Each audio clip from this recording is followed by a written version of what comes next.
चलिए सतवाहन वंश के बारे में आज हम पढ़ने वाले हैं। सतवाहन वंश के संस्थापक कौन था? तो सिमुक था। कौन? सिमुक हो जाएगा। सतवाहन वंश के संस्थापक कौन था? सिमुक था। इसका जो कार्य भाषा क्या था? प्राकृतिक भाषा था। सतवाहन वंश का भाषा जो था प्राकृतिक भाषा था। तो सतवाहन वंश का जो संस्थापक होगा वो कौन था? सतवाहन वंश किस धर्म से संबंधित था ये भी बताइए। तो सतवाहन वंश जो है ब्राह्मण धर्म से था। क्या जाएगा? ब्राह्मण धर्म, यानी कि इसका जो संस्थापक हो जाएगा सिमुक हो जाएगा। सिमुक हो जाएगा। ये किस धर्म से संबंधित है? तो ब्राह्मण धर्म से। क्या जाएगा? ब्राह्मण धर्म, ब्राह्मण धर्म हो जाएगा। ठीक है, क्या जाएगा? ब्राह्मण धर्म हो जाएगा। ये भाषा इनकी क्या था? इनकी भाषा जो था प्राकृतिक, क्या जगह इसकी भाषा जगह प्राकृत, क्या जगह? प्राकृत, प्राकृत इनकी भाषा हो जाएगा। ठीक है, प्राकृत भाषा हो जाएगा। इनकी राजधानी क्या है? तो इनकी राजधानी जो हो जाएगा प्रतिष्ठान हो जाएगा। क्या जो इनकी राजधानी जो है प्रतिष्ठान हो जाएगा। ठीक है, प्रतिष्ठान, इनकी राजधानी प्रतिष्ठान हो जाएगा। ठीक है, मतलब प्रतिष्ठान को हम पैठान भी कहते हैं। ये जो है दक्षिण यानी महाराष्ट्र गोदावरी नदी पर स्थित है। कहाँ? महाराष्ट्र में गोदावरी नदी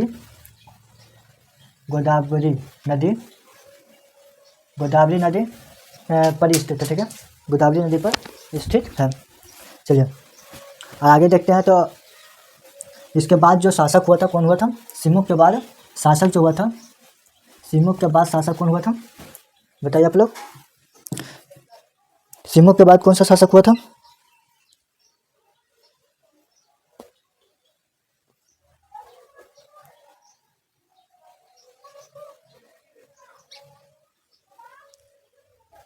चलिए सिमुक के बाद जो शासक हुआ था वो ये हुआ था सातकर्णी प्रथम। सातकर्णी प्रथम, क्या जाएगा? सातकर्णी प्रथम हो जाएगा। सातकर्णी प्रथम, ठीक है, सातकर्णी प्रथम हो जाएगा। इनका जो राजधानी था क्या था? तो अमरावती राजधानी था। क्या जगह? राजधानी इनका अमरावती, इनका राजधानी क्या था? अमरावती था। और इनके समय में भूमि दान प्रथा चलती थी। इनके समय भूमि दान प्रथा शुरू किया गया था। ब्राह्मणों को भूमि दान प्रथा शुरू हुआ। भूमि दान प्रथा शुरू हुई थी। ठीक है, चलिए इन्हीं के समय ये जो भूमि दान प्रथा जो शुरू हुआ था ये किस अभिलेख में बताया गया है? किस अभिलेख से पता चलता है? तो ये पता जो चलता है नाना घाट अभिलेख से। क्या? नाना घाट अभिलेख,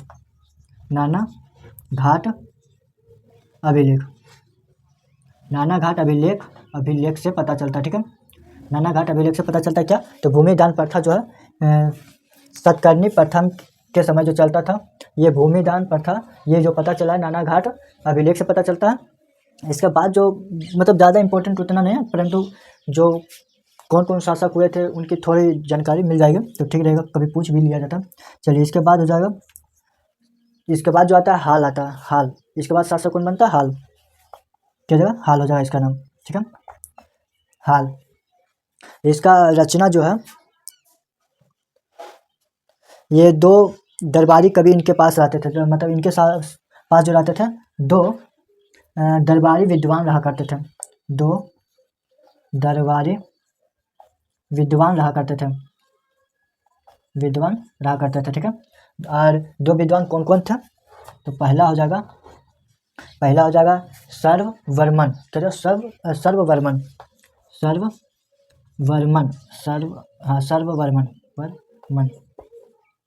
सर्ववर्मन हो जाएगा। पहला हो जाएगा सर्ववर्मन, जो कि दूसरा कौन हो जाएगा? ये जो पुस्तक लिखे थे तो कौन पुस्तक लिखे थे? तंत्राक पुस्तक,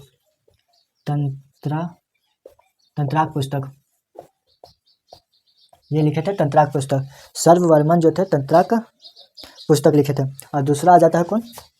तो दूसरा थे गुढ़ाधय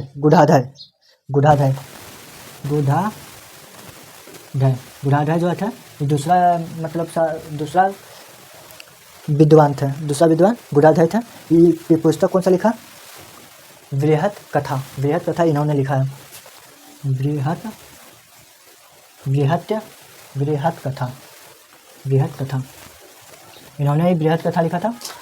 पंचतंत्र यानी विष्णु शर्मा। चलिए बृहद कथा इन्होंने लिखा था। ठीक है, चलिए आगे बढ़ते तो देख लेते एक बार। कटता तो नहीं है, चलिए नहीं कटता। ठीक है, यहाँ से लिख सकते हैं। चलिए आगे बढ़ते हैं, लिख लिए होंगे, आगे बढ़ते हैं। तो अब इसके बाद जो हम करने वाले हैं, हाल हो गया। हाल के बाद कौन सा शासक कटा? गौतमी पुत्र सतकर्णी आता है। कौन? गौतमी पुत्र सतकर्णी। ठीक है, इसके बाद गौतमी पुत्र सतकर्णी आता है। तो बताइए गौतमी पुत्र सतकर्णी। एक सेकेंड, एक सेकेंड, आप लोग नोट करते जाइएगा। ज़्यादा इम्पोर्टेंट ये जो गागर में सागर जो बुक RW का आया था, उसी से हम इम्पोर्टेंट फैक्ट्स लिखा रहे हैं। मतलब उसी से नहीं लिखा रहे हैं, मतलब अपने से भी कुछ ऐड किया था, उसमें बहुत चीज़ नहीं दिया गया है, परंतु हमें लगा कि ये भी हम इम्पोर्टेंट है, इसलिए ये भी हमने बता दिया है। ठीक है, गौतमी पुत्र सतकर्णी हो जाएगा। अब हम देखने वाले हैं गौतमी पुत्र सतकर्णी। गौतमी पुत्र सतकर्णी क्या जाएगा? गौतमी पुत्र सातकर्णी। गौतमी पुत्र सातकर्णी के बारे में आप देखने वाला है। तो गौतमी पुत्र सातकर्णी, गौतमी पुत्र सतकर्णी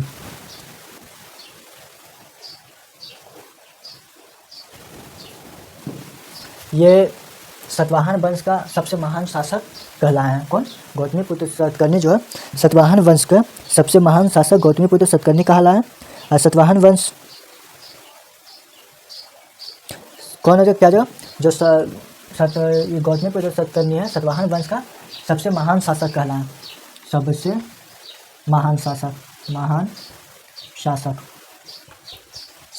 कहलाया है। ठीक है, सबसे महान शासक कहलाए थे। इसके आगे बात करें तो एक ब्राह्मण, अद्वितीय ब्राह्मण, और इन्हें एक ब्राह्मण या फिर अद्वितीय ब्राह्मण भी कहा जाता था। किसे? गौतमी पुत्र सतकर्णी को। ठीक है, चलिए अब नेक्स्ट देखते हैं। तो नेक्स्ट हो जाएगा कौन? वशिष्ठ पुत्र सतकर्णी। कौन हो जाएगा? वशिष्ठ पुत्र सतकर्णी। इसके बाद कौन है? वशिष्ठ पुत्र सतकर्णी हो जाएगा। वशिष्ठ पुत्र सतकर्णी,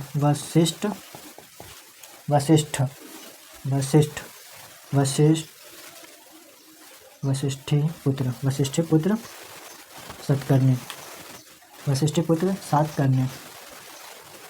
सतकर्णी, ठीक है। वशिष्ठी पुत्र सतकर्णी के बारे में देखने वाला। ये ज़्यादा कुछ पूछा नहीं जाता, सीधा पूछा जाएगा वशिष्ठी पुत्र सतकर्णी किस वंश से संबंधित रखते, तो सतवाहन वंश से। या फिर गौतमी पुत्र ये पूछ जाएगा सतवाहन वंश का सबसे महान शासक कौन था, तो गौतमी पुत्र सतकर्णी हो जाएगा। उसी प्रकार पूछ जाएगा कि वशिष्ठी पुत्र जो है सतकर्णी किस वंश के शासक हैं, ये जगह सातवाहन वंश के शासक हैं। और इसके बारे में यह भी पूछ सकता है, इसको शकों के शासक रुद्रदामन ने हराया था। किसने हराया था इनको? रुद्रदामन ने हराया था। कौन सा शासक? शकों के शासक, शकों के शासक इनको हराया था, ने हराया। शकों के शासक रुद्रदामन ने हराया था। रुद्रदामन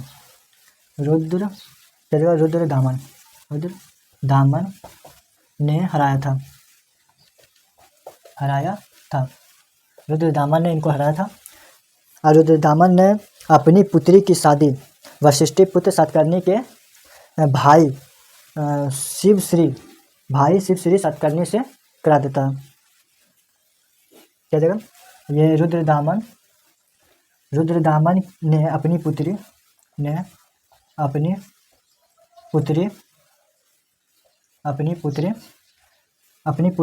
यानी की शादी, अपनी पुत्री की शादी रुद्रदामन के पुत्र वशिष्ठी पुत्र सतकर्णी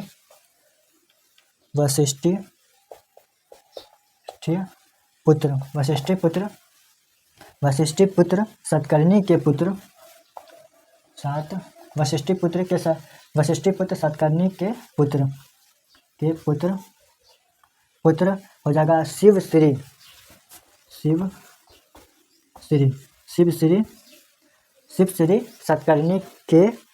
सतकर्णी से विवाह करवाया। क्या कराया था।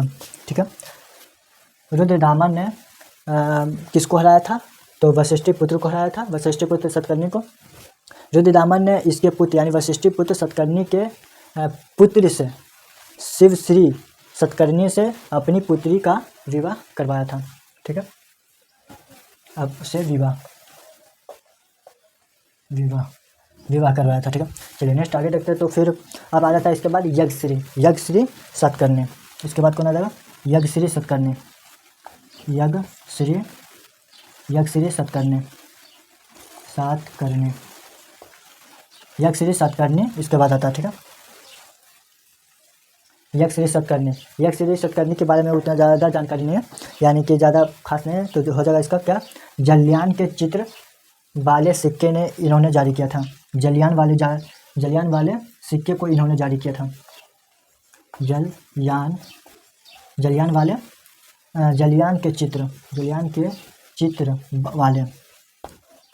के चित्र वाले सिक्के जारी करवाए।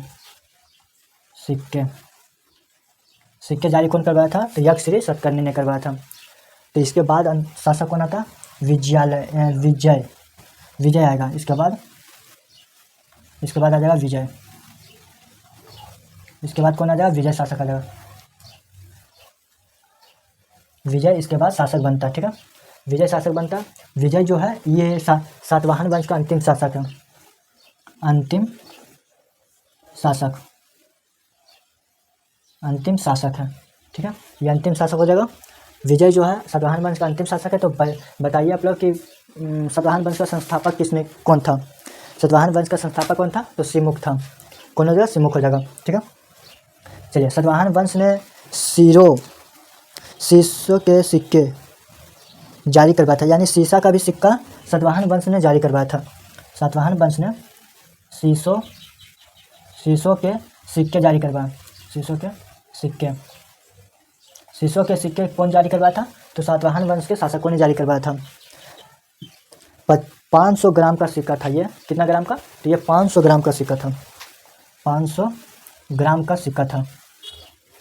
शीशों के सिक्के किसने जारी करवाए थे? तो सातवाहन वंश शासकों ने जारी करवाए थे। कितना ग्राम का था? तो 500 ग्राम का था। प्रोटीन प्लस तांबा के सिक्के भी जारी किए थे सातवाहन वंश के शासकों ने। क्या जगह? प्रोटीन और तांबा प्लस तांबा का सिक्का भी जारी किसने करवाया था? तो सातवाहन वंश के शासकों ने करवाया था। और इनके समय वर्ण व्यवस्था को समाप्त किया था। इनके समय जो था वर्ण व्यवस्था ये समाप्त कर दिया था। चलिए ये हम इतना ही पढ़ेंगे इसमें। अब नेक्स्ट देखते हैं आगे।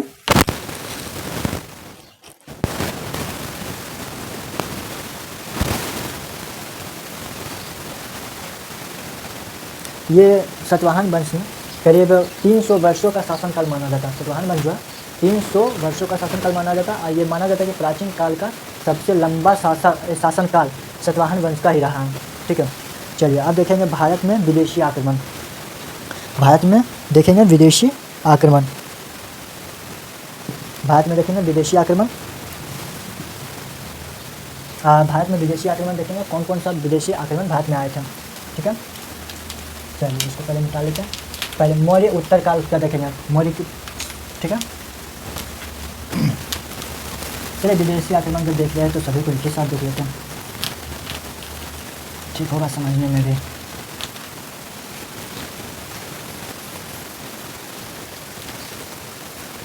विदेशी आक्रमण जो था पहले, सबसे पहले कौन सा आक्रमण हुआ था, कौन आया था? तो विदेशी आक्रमण में सबसे पहले ईरानी लोग आए थे। कौन? ईरानी। विदेशी आक्रमण में सबसे पहले कौन आया था? ईरानी। विदेशी आक्रमणकारी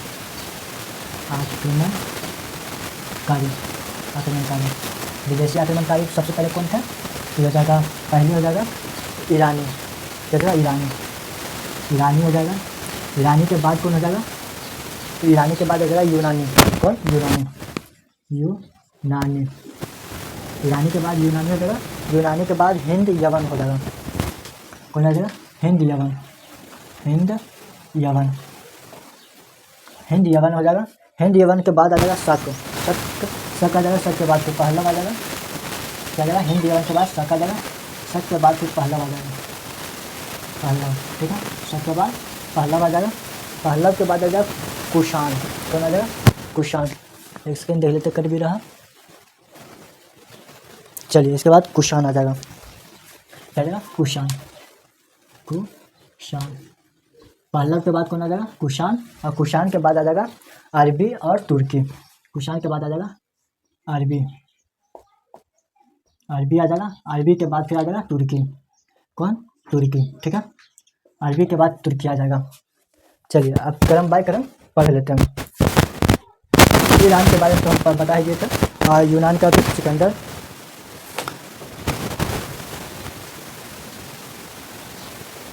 सर्वप्रथम भारत में सीमा में प्रवेश करने का श्रेय डेमेट्रियस प्रथम को जाता है। चलिए पहले अब हिंद यवन को देख लेते हैं, ठीक है। हिंद यवन, हिंद यवन को देखेंगे। हिंद यवन, हिंद यवन को देखेंगे, ठीक है। हिंद यवन जो है इन्हें डेमेट्रियन भी कहा जाता है। हिंद यवन को, हिंद यवन शासकों को क्या कहा जाता है? डेमेट्रियन, डेमेट्रियन भी कहा जाता है। डेमेट्रियन, डेमेट्रियन हो जाएगा। डेमेट्रियन भी कहा जाता है, कहा जाता है, ठीक है। और इसके आगे बात करें तो पहला शासक इसका कौन था? तो डेमेट्रियस था। इसका पहला शासक डेमेट्रियस था। पहला शासक डेमेट्रियस, डेमेट्रियस ऐसे होगा, डेमेट्रियस था। पहला शासक हिंद यवन का कौन था? तो डेमेट्रियस था। ये सीरिया का राजा था। कहाँ का? ये सीरिया का राजा था। सीरिया का राजा था। चलिए सीरिया का राजा कौन था? डेमेट्रियस था। ये हिंद यवन का पहला शासक था, ठीक है। और सोने के सिक्के चलवाए। कौन? ये लोग जो थे सोने के सिक्के चलवाए। सोने के सिक्के, इसके सोने के सिक्के चलवाए, ठीक है। और आगे हम बात करें तो क्या जगह सोने के सिक्के चलवा था। इसके समय 2 सेनापति हुआ करते थे। इनके क्या था? 2 सेनापति था। 2 सेनापति, इनके समय क्या था? 2 सेनापति हुआ करता था। कौन कौन था? तो अपोलोडोटस, अपोलोडोटस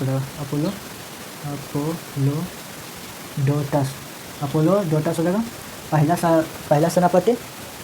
दूसरा सेनापति हो जाएगा, ये छोटा भाई था। ये क्या था? इसका छोटा भाई था, डेमेट्रियस का छोटा भाई था,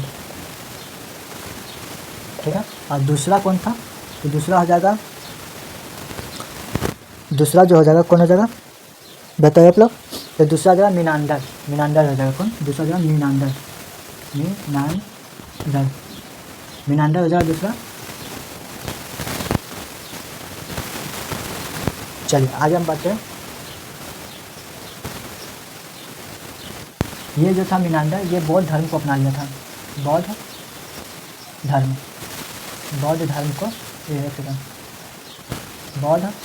को अपना लिया था।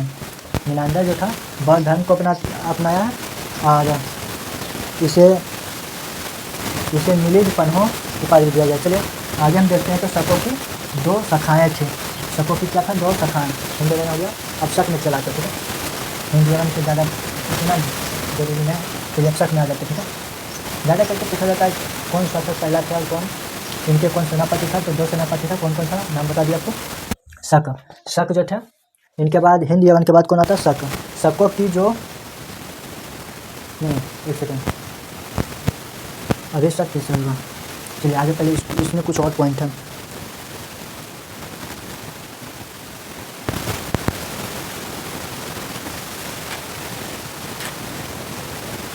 इनके शासकों की 2 शाखाएँ थी। शासकों की 2 शाखाएँ थी। शासकों की 2 शाखाएँ थी। कौन कौन? तो जगह डेमेट्रियस शाखा और एक डेमेट्रियस शाखा।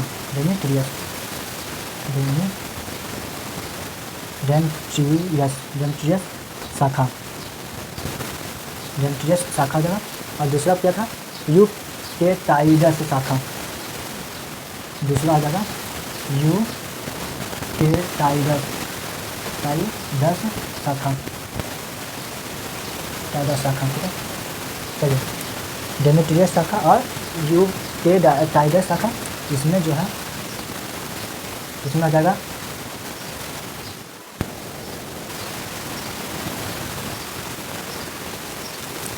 यूनिटेरियस शाखा। चलिए आगे हम बढ़ते हैं। तो हर्मियस, इसके बाद जो है हर्मियस के बारे में पढ़ेंगे। उसके बाद कौन है, यानी कि कहाँ गया, डेमेट्रियस के बाद हर्मियस आता है। हर्मियस पूरा निकाल दिया था, चलिए कोई बात नहीं। Hermeus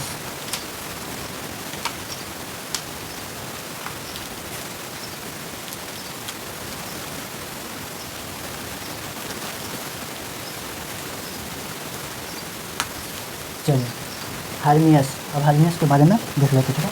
Hermeus Hermeus Hermeus Hermeus जो है इसे कुडफिसेस ने हराया था। हर्मियस को किसने हराया था, कुजुल कुडफिसेस ने हराया था। कुडफिसेस ने हराया था, ठीक है।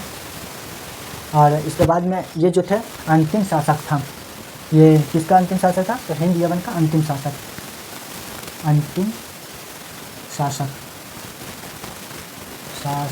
था, ठीक है। और आगे देखते हैं। तो हिंद यवन का प्रभाव जो था भारत में, क्या क्या था, हिंद यवन का प्रभाव हिंद यवन का प्रभाव क्या क्या रहा है। तो मुद्राओं पर तिथि यानी कि डेट जारी हो गई, मुद्राओं पर तिथि जारी की गई, मुद्राओं पर तिथि जारी की गई, ठीक है। और कैलेंडर में सप्ताह के नदियों का प्रयोग किया गया, कैलेंडर में सप्ताह के नदियों का प्रयोग किया गया। इसमें 12 राशियों का भी प्रयोग किया गया, 12 राशियों का प्रयोग किया गया, प्रभाव रहा भारत में। अब पर्दा प्रथा का भी इसमें प्रभाव रहा, पर्दा प्रथा का भी प्रभाव रहा, यानी कि यवनिका प्रथा कहा जाता है पर्दा प्रथा को। यवन मतलब हिंदी यवनी लोग कहते थे, हिंदी यवन के लोग, ठीक है। चलिए अब देखते हैं शक, और इसके बाद क्या देखेंगे, शक को देखेंगे, क्योंकि इसके बाद क्या कौन आया था, शक के बाद फिर आगे बढ़ेंगे। कौन हो जाएगा, शक हो जाएगा ना, सेकेंड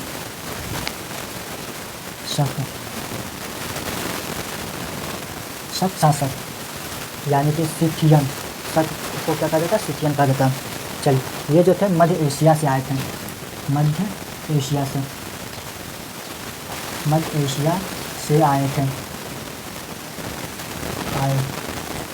से आए थे सब लोग, यानी कि शक को क्या कहा जाता है, सिथियन कहा जाता है। या स्वयं को क्या मानते थे, क्षत्रप कहते थे, स्वयं को क्या कहते थे, स्वयं को क्षत्रप कहते थे,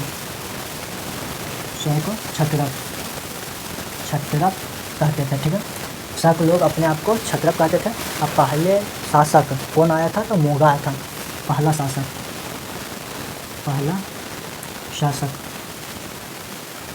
कौन था, मोगा था, ठीक है, मोगा था। शकों की भारत में 5 शाखाएँ थीं। हिंद यवन का भारत में 2 शाखा थी, परंतु शक शासक का 5 शाखाएँ थीं। शक शासकों का 5 शाखाएँ थीं, 5 शाखाएँ थी, ठीक है, 5 शाखाएँ थी। और 5 कौन कौन सा था, 5 था अफगानिस्तान,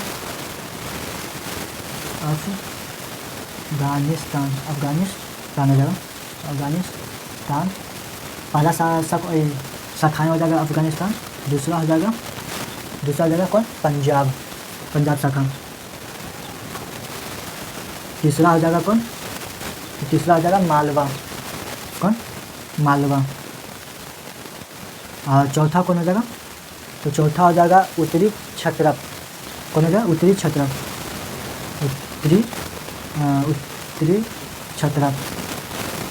हो जाएगा,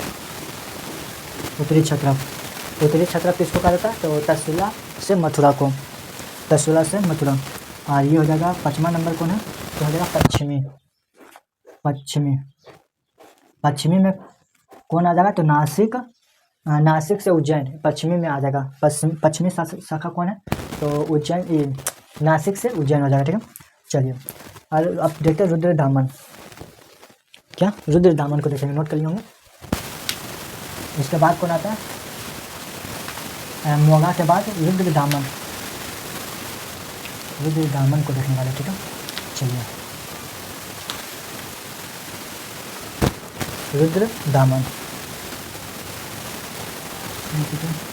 रुद्रदामन ये जो है रुद्रदामन के बारे में देखेंगे। रुद्रदामन यानी कि इसका जो संबंध है, रुद्रदामन का संबंध किससे? पश्चिमी क्षत्रप से हम। किससे? पश्चिमी क्षत्रप से हम। रुद्रदामन का संबंध पश्चिमी क्षत्रप से है। रुद्रदामन का संबंध पश्चिमी क्षत्रप से है और ये जूनागढ़ अभिलेख जारी कराया। यह जो है जूनागढ़ अभिलेख जारी कराया। जूनागढ़ अभिलेख जारी कराया। रुद्रदामन जो है जूनागढ़ अभिलेख जारी करवाया है। ठीक है, सबसे प्रतापी शासक किसको कहा जाता है? तो रुद्रदामन को सबसे प्रतापी शासक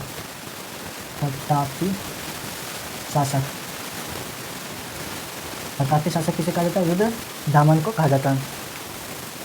सुदर्शन झील का जीर्णोद्धार किसने करवाया था? तो यही रुद्रदामन ने करवाया।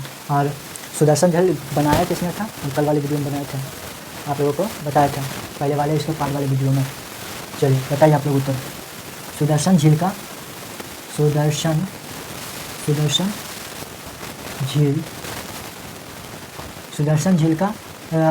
करवाया था? जीर्णोद्धार करवाया था, यानी दोबारा इसका मतलब उसमें सुधार करवाया था। ठीक है, जीर्णोद्धार करवाया। क्या जगह जीर्णोद्धार हो जाएगा।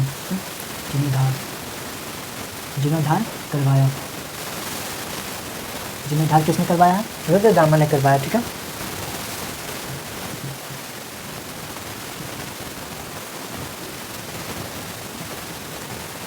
ये जूनागढ़ जो अभिलेख है इसमें 4 शासकों का अथी दिया गया है, जैसे रुद्रदामन, फिर चंद्रगुप्त मौर्य के बारे में बताया गया। रुद्रदामन, ये जूनागढ़ जो अभिलेख है 4 शासकों के बारे में बताया गया। कौन कौन?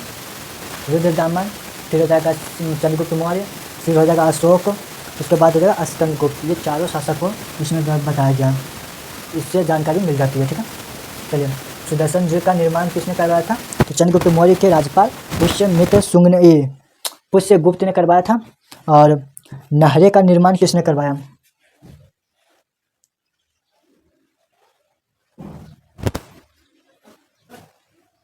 पुष्यास्प ने करवाया था। ये अशोक का राज्यपाल था। इससे जो नहरें निकलवाया था सुदर्शन झील का, इससे नहरें जो निकलवाया था, ये निकलवाया था पुष्याप ने, जो कि सम्राट अशोक के राज्यपाल हुआ करता था। पुनः जीर्णोद्धार फिर किसने कराया है? तो अस्कंदगुप्त ने करवाया। इसका जो पुनः जो अति करवाया, क्या कहता है, जीर्णोद्धार जो करवाया अस्कंदगुप्त ने करवाया। अस्कंदगुप्त के समय पढ़ेंगे। ठीक है, चलिए अब देखते हैं पहलव वंश। कौन? पहलव वंश बड़ी छोटा है। पहलव वंश। ठीक है, तो पहलव वंश में क्या आ जाएगा? पहलव वंश का संस्थापक क्या जाएगा? मिथ्रेदस हो जाएगा। मिथ्रेदेतस संस्थापक कौन हो जाएगा? मिथ्रेदेतस हो जाएगा। पहला वंश का शासक मिथ्रेदेतस हो जाएगा। ईरान से आया था। ये कहाँ से आया था? ईरान से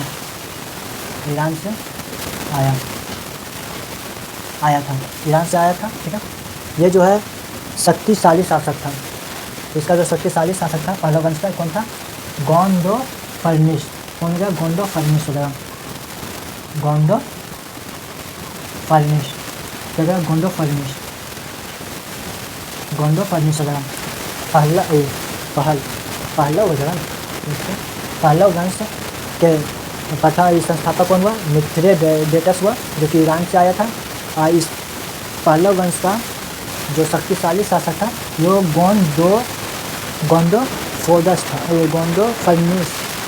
गोंडोफर्निस था। ठीक है, ये राजधानी इसका क्या था? तक्षशिला था। इनकी राजधानी जो है तक्षशिला है। क्या जगह? तक्षशिला।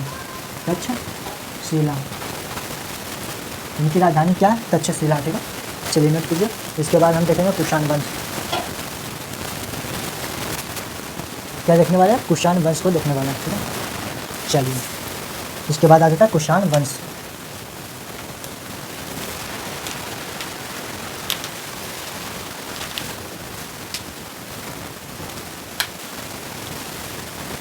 चलिए अब कुषाण वंश के बारे में देखने वाले हैं। कुषाण वंश,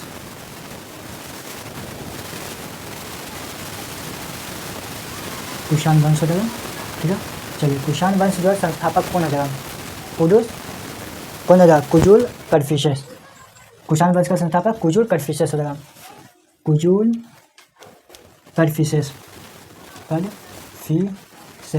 कड़फिसेस हो जाएगा, ठीक है। कुजुल कड़फिसेस जो है कुषाण वंश का संस्थापक हो जाएगा, ठीक है। और ये भी कहाँ से आया था? तो मध्य एशिया यूची जाति के लोग थे। मध्य एशिया से आया था, जो कि यूची जाति के लोग थे। मध्य एशिया से आया था, जो कि यूची जाति के थे। यूची जाति के लोग थे, ठीक है। यह तांबे के सिक्के चलाए। ये जो थे कुजुल कड़फिसेस, ये तांबे के सिक्के चलाए थे। तांबे के सिक्के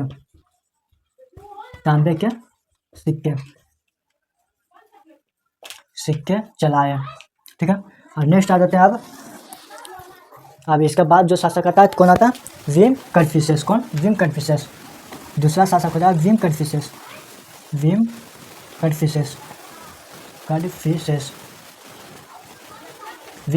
हो जाएगा, ठीक है।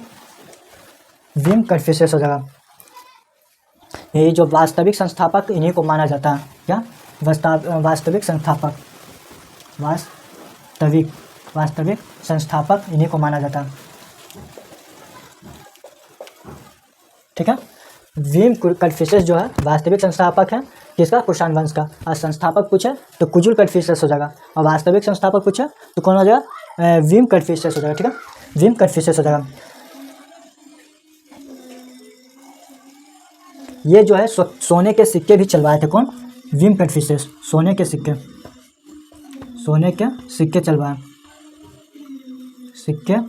चलवाए थे। विम कड़फिसेस जो है सोने के सिक्के चलवाए थे।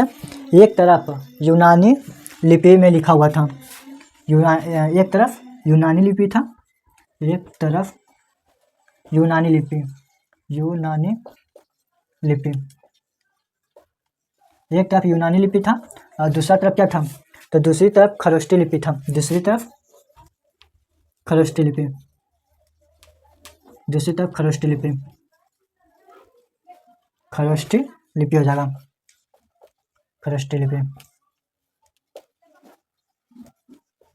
लिपि हो जाएगा। दूसरी तरफ खरोष्टी लिपि हो जाएगा। और शिव नंदी बैल त्रिशूल की आकृति इस सिक्के पे बना हुआ था। ये जो सोना का सिक्का जारी किया गया तो शिव की आकृति था, त्रिशूल की आकृति था और नंदी की आकृति था। जो बैल है नंदी, शिव की आकृति, नंदी की आकृति और क्या था? त्रिशूल क्या था? त्रिशूल हो जाएगा। त्रिशूल की जो आकृति है ये सभी सोने के सिक्के में दिया हुआ था। किसके? तो विम कड़फिसेस के जो सिक्का था, ठीक है। चलिए आप देखते हैं कनिष्क। क्या? कनिष्क के बारे में देखते हैं। कुषाण हो गया, कनिष्क के बारे में देख लेते हैं, ठीक है। चलिए एक पैराग्राफ में वो भी खत्म हो जाएगा, उसके बाद फिर गुप्त वंश चलेंगे। इंपॉर्टेंट फैक्ट्स पढ़ा रहे, इससे ज़्यादा तो वैसे भी चांस बहुत कम है, बहुत ज़्यादा ही पढ़ा रहे हैं, ठीक है। क्योंकि इतना तो मेरे गागर वाला सागर जो बुक आया उसमें भी नहीं है, उसमें तो और फैक्ट्स खाली इंपॉर्टेंट दिया हुआ था। चलिए ये हो जाएगा कनिष्क, क्या जाएगा? कनिष्क हो जाएगा। कनिष्क का जो कार्यकाल रहा था 78 ईस्वी से कब तक रहा था? 110 ईस्वी तक। 78 ईस्वी से 110 ईस्वी तक, या फिर हम एडी कह सकते हैं, ठीक है। ये जो है शक संवत चला, मतलब ये जो चला था कनिष्क जो थे ये शक संवत चलाए थे। कब? 78 ईस्वी में। शक संवत कनिष्क जो थे ये शक संवत चलाए थे। कब? तो 78 ईस्वी में। शक संवत होगा ना, संवत चलाए थे। कब? 78 ईस्वी में, 78 ईस्वी में चलाया था। ठीक है। अब बात करें, दो राजधानी इनके समय था। क्या? दो राजधानी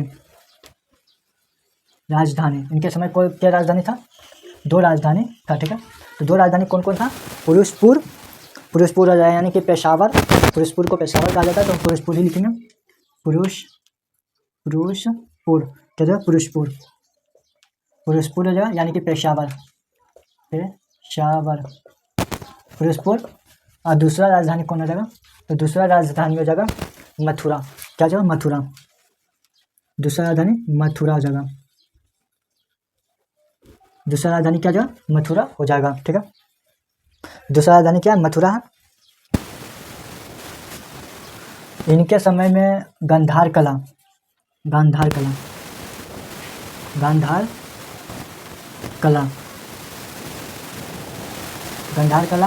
और इनके समय गांधार कला और मथुरा कला का विकास हुआ। मथुरा कला, इनके समय गांधार कला और मथुरा कला का विकास हुआ। ठीक है।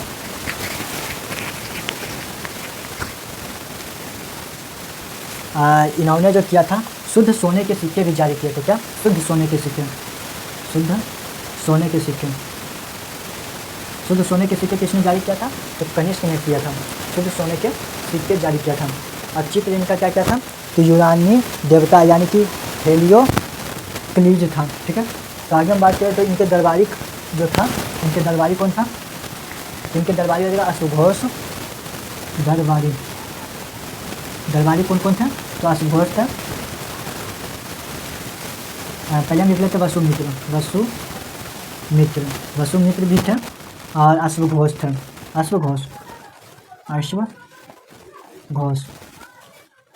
अश्वघोष था। और कौन था? तो चरक था। चरक जो है, ये कौन सा पुस्तक लिखा? चरक संहिता पुस्तक लिखा। चरक संहिता किसने लिखा? तो चरक ने लिखा। किसके दरबारी थे? तो ये कनिष्क के दरबारी थे। वसुमित्र, अश्वघोष और चरक ये कनिष्क के दरबारी थे। और नागार्जुन भी इनके समय थे। नागार्जुन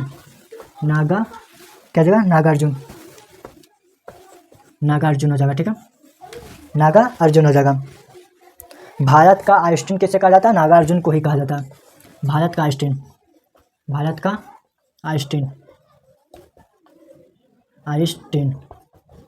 आइंस्टीन किसे कहा जाता है? नागार्जुन को ही कहा जाता है। और इनकी पुस्तक क्या था बताइए आप लोग?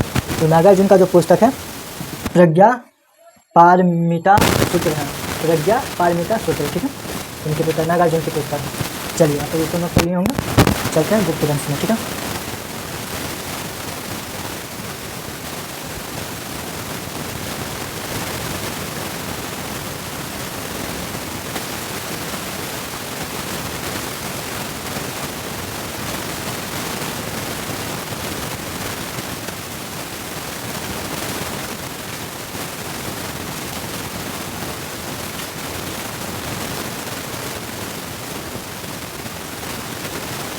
चलिए, गुप्त वंश। अजब आक्रमण अगले नेक्स्ट वीडियो में करेंगे। इन कभी नहीं चल रहा चलता, आप लोगों को दिक्कत नहीं होगा। ठीक है।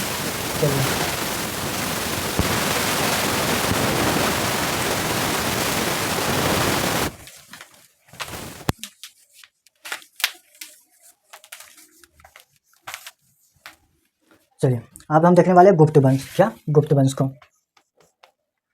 का बताइए संस्थापक कौन है? गुप्त वंश क्या देखने वाला है? गुप्त वंश को। तो गुप्त वंश का संस्थापक कौन है? तो श्रीगुप्त है। कौन हो जाएगा? श्रीगुप्त जगह। गुप्त वंश का संस्थापक श्रीगुप्त जगह। और इसका शासनकाल कितना रहा था? तो 240 से 290 ईस्वी तक रहा। 240 से 290 ईस्वी यानी एडी। ठीक है। ईस्वी तक रहा है। इनको उपाधि क्या दिया गया? तो महाराज की उपाधि इन्हीं को दिया गया। महाराज की उपाधि इनको दिया गया था। गुप्त वंश का आदि पुरुष इन्हें भी कहा जाता है। गुप्त वंश का आदि पुरुष भी कहा जाता है इनको, श्रीगुप्त को। ठीक है। श्रीगुप्त को आदि पुरुष, गुप्त वंश का आदि पुरुष भी कहा जाता है। इनके बाद जो दूसरा शासक होता है श्रीगुप्त के बाद, तो इनके पुत्र होता है कौन, इनके पुत्र दूसरा शासक होता है कौन, इनका नाम होता है क्या होता है, घटोत्कच, घटोत्कच का, ठीक है, घटोत्कच हो जाएगा, ठीक है। इनके पुत्र थे, इनके पुत्र यानी श्रीगुप्त का पुत्र, ठीक है। चलिए इनके बाद आ जाते हैं चंद्रगुप्त प्रथम, क्या, इसके बाद आ जाता है चंद्रगुप्त प्रथम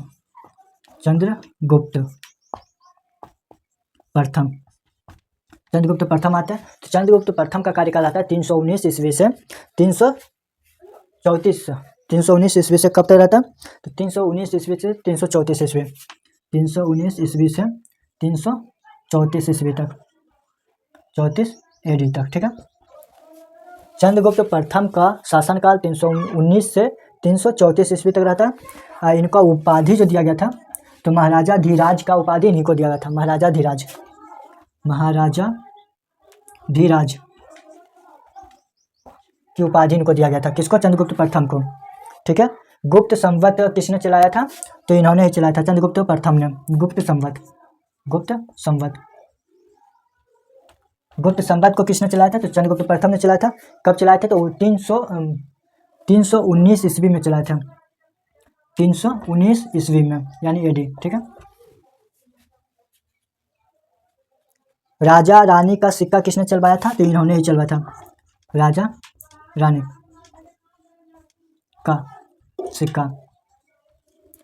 का सिक्का किसने चलवाया, तो चंद्रगुप्त प्रथम ने चलवाया था, ठीक है। राजा रानी का सिक्का किसने चलवाया, तो चंद्रगुप्त प्रथम ने चलवाया था। राजा रानी का प्रथम सिक्का जो चलवाया था, इसमें क्या था, तो लिच्छवी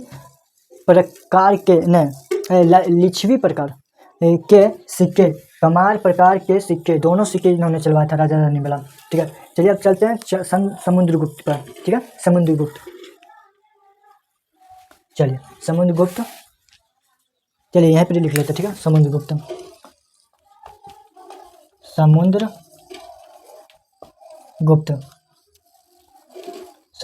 ठीक है।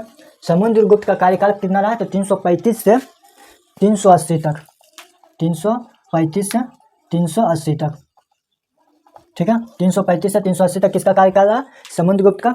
समुद्रगुप्त को ही भारत का नेपोलियन कहा जाता है, इनको ही भारत का नेपोलियन किसे कहा जाता है, तो समुद्रगुप्त को ही कहा जाता है, ठीक है।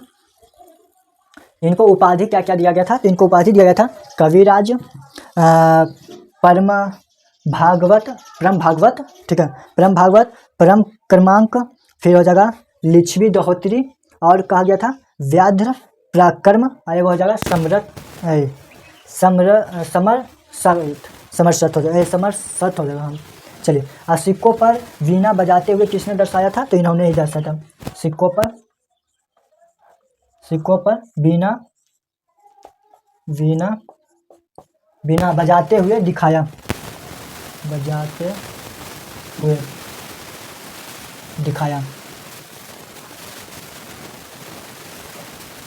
सिक्कों पर वीणा बजाते हुए किसने दिखाया है, तो समुद्रगुप्त ने ही दिखाया था, ठीक है, समुद्रगुप्त। चलिए आगे बढ़ते हैं। इसने 9 + 12 राज्यों को हराया था, इन्होंने जो थे समुद्रगुप्त 9 से 12 राज्यों को हराए थे, 9 + 12 राजाओं को हराया था, 9 + 12 राजाओं को हराए थे। चलिए आगे देखते हैं,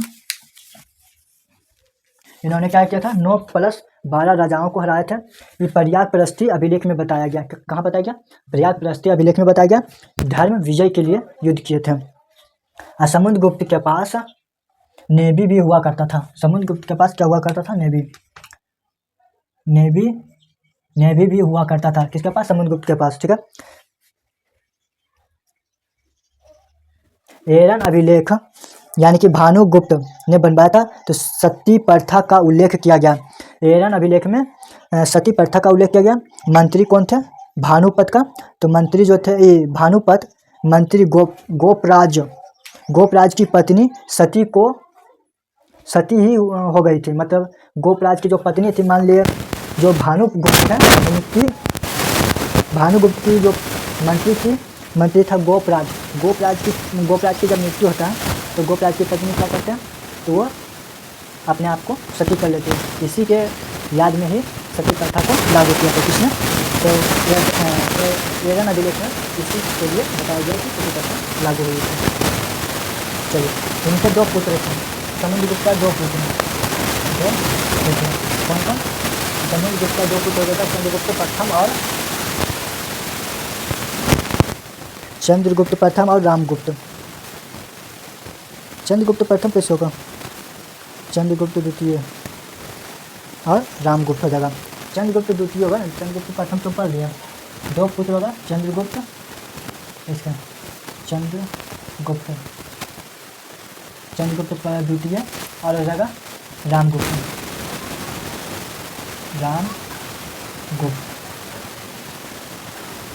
2 पुत्र हो जाएगा चंद्रगुप्त प्रथम द्वितीय और रामगुप्त, ठीक है।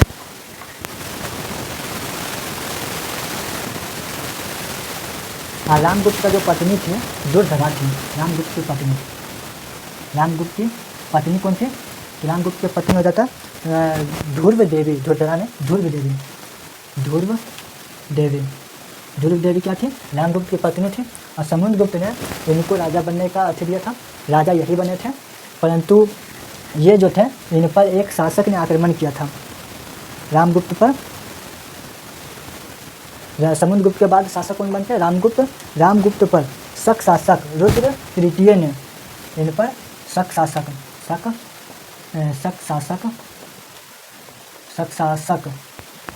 जो है रुद्र तृतीय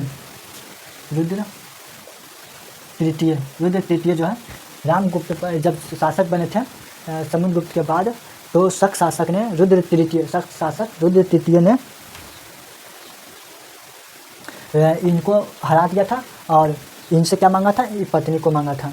तो ये रामगुप्त ने इनको अपनी पत्नी देने के लिए तैयार हो गया था। रामगुप्त ने धुरधरा को देने के लिए इसको तैयार हो गया था, परंतु धुरधरा ने इससे प्रेम करता था चंद्रगुप्त द्वितीय से। तो यह बात धुरधरा बोल रहे हैं, ध्रुव देवी ने चंद्रगुप्त द्वितीय को बताया। चंद्रगुप्त द्वितीय ने आकर इसे रामगुप्त को हत्या कर देता है। इसकी हत्या करने के बाद शक शासक को रुद्र तृतीय की भी हत्या कर इसको अपना लेता है।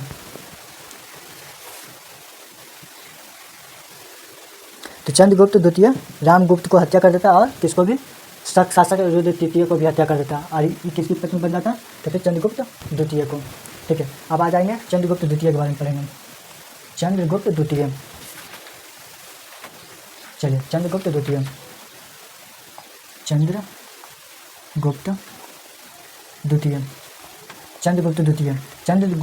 का कार्यकाल कितना रहा, तो चंद्रगुप्त द्वितीय का कार्यकाल जो रहा ये रहा 380 ईस्वी से 414 तक, 380 ईस्वी से 414 ईस्वी तक, यानी एडी तक, ठीक है, तक शासनकाल रहता है।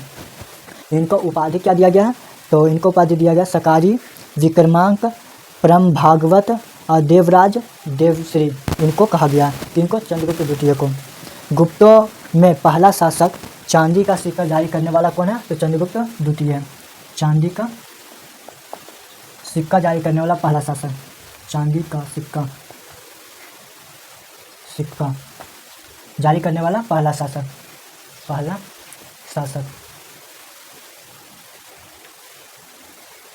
कौन है, चंद्रगुप्त द्वितीय, ठीक है, चंद्रगुप्त द्वितीय जगह। चंद्रगुप्त द्वितीय के समय 9 रत्न रहा करता था, 9 रत्न। चंद्रगुप्त द्वितीय के समय 9 रत्न रहा करता था, 9 रत्न किसके समय, चंद्रगुप्त द्वितीय के समय। पहला रत्न कौन हो जाएगा, तो कालिदास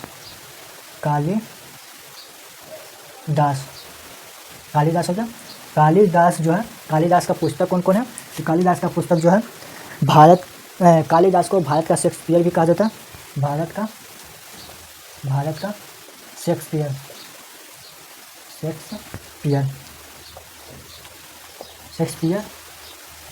कहा जाता है, शेक्सपियर भी कहा जाता है।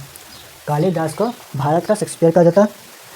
और इनकी पुस्तक क्या क्या था, इनकी पुस्तक था मेघदूत, फिर हो जाएगा रघुवंशम, कालिदास का ही पुस्तक है, फिर हो जाएगा मालविका अग्निमित्र, फिर हो जाएगा अभिज्ञान शकुंतलम। और अभिज्ञान शकुंतलम जो है अनुवादित पहला ग्रंथ है। ये जो अभिज्ञान शकुंतलम है ये अनुवादित पहला पूर्ण ग्रंथ है। और विक्रमोर्वशीय भी पुस्तक किसका है, कालिदास का ही है। और कुमार संभवम ये भी किसका पुस्तक है, तो कालिदास का ही पुस्तक है, ठीक है। अब हम बात करें दूसरा रत्न कौन हो जाएगा, तो दूसरा रत्न हो जाएगा वराहमिहिर वराहमिहिर हो जाएगा। दूसरा रत्न कौन हो जाएगा, वराहमिहिर।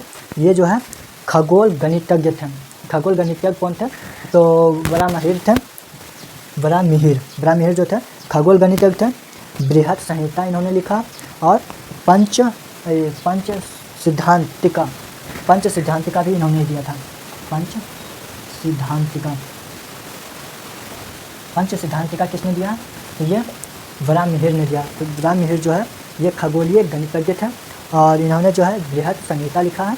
तो अब बात करते हैं आगे तीसरा मान लेता कौन, तीसरा है वरुचि जो है, वरुचि हो जाएगा तीसरा रत्न, वरुचि।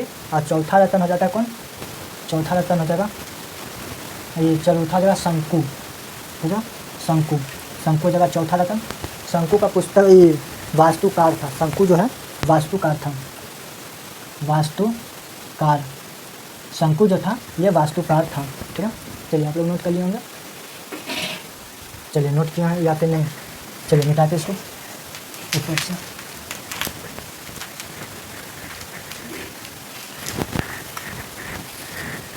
चलिए ऊपर से मिटाते, आप लोग इसको नोट कीजिए। चौथा हो गया था, तो पश्चिमा में आ जाता है कौन,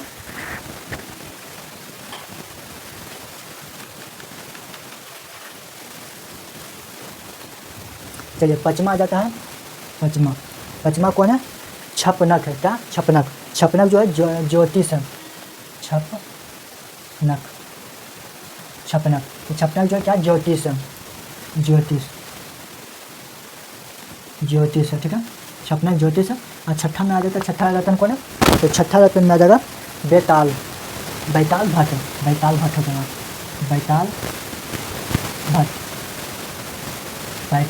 जाएगा, ठीक है। बैताल भट्ट जो है ये क्या था, तो जादूगर था। बैताल भट्ट क्या, आप लोग बैताल भट्ट का फिल्म भी देखे होंगे। ये क्या, जादूगर है, जादूगर। बैताल भट्ट क्या, एक जादूगर था। अब आ जाते हैं सतमा नंबर।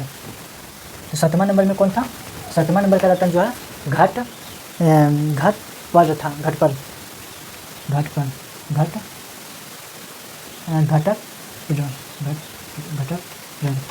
ठीक है।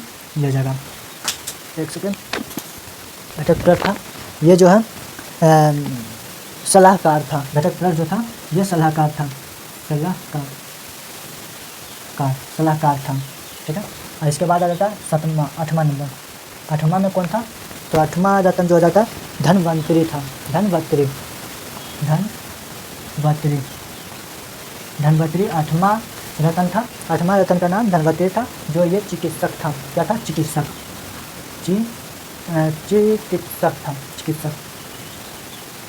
था, ठीक है।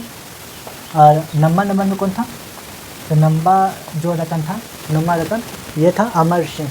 कौन था, अमर सिंह था, अमर सिंह। चलिए आप लोग नोट कर लिए होंगे, अमर सिंह था। नीचे वाला मिटा देते हैं।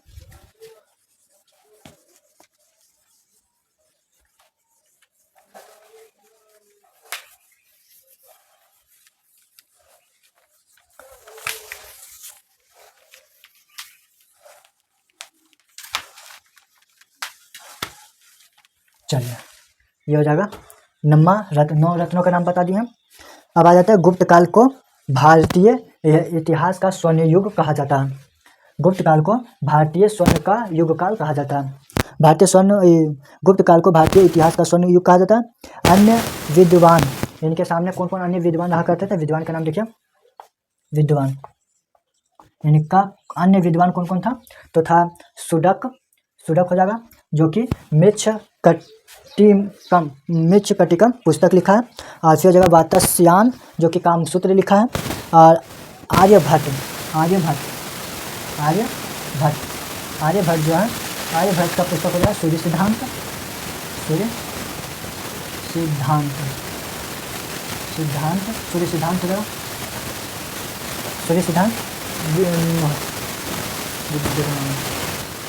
आर्यभट्ट हो जाएगा सूर्य सिद्धांत। आर्यभट्ट कौन हो जाएगा, तो सूर्य सिद्धांत। और आर्यभट्ट कौन कौन सा पुस्तक लिखे? सूर्य सिद्धांत जगह, फिर हो जाएगा आर्यभट्टियम,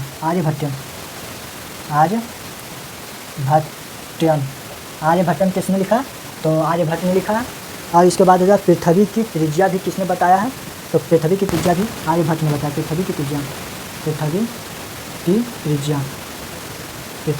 के बारे में भी किसने बताया? तो आर्यभट्ट ने बताया। कौन? सूर्य सिद्धांत के बारे में किसने दिया? तो आर्यभट्ट ने दिया। और आर्यभट्टियम किसने लिखा? तो आर्यभट्ट ने लिखा। पृथ्वी की त्रिज्या किसने दिया? तो आर्यभट्ट ने दिया। आर्यभट्ट किसके दरबार में रहते थे? तो ये चंद्रगुप्त द्वितीय के दरबार में रह चुके हैं। ठीक है, चलिए नेक्स्ट है चंद्रगुप्त की राजधानी क्या थी? चंद्रगुप्त द्वितीय की राजधानी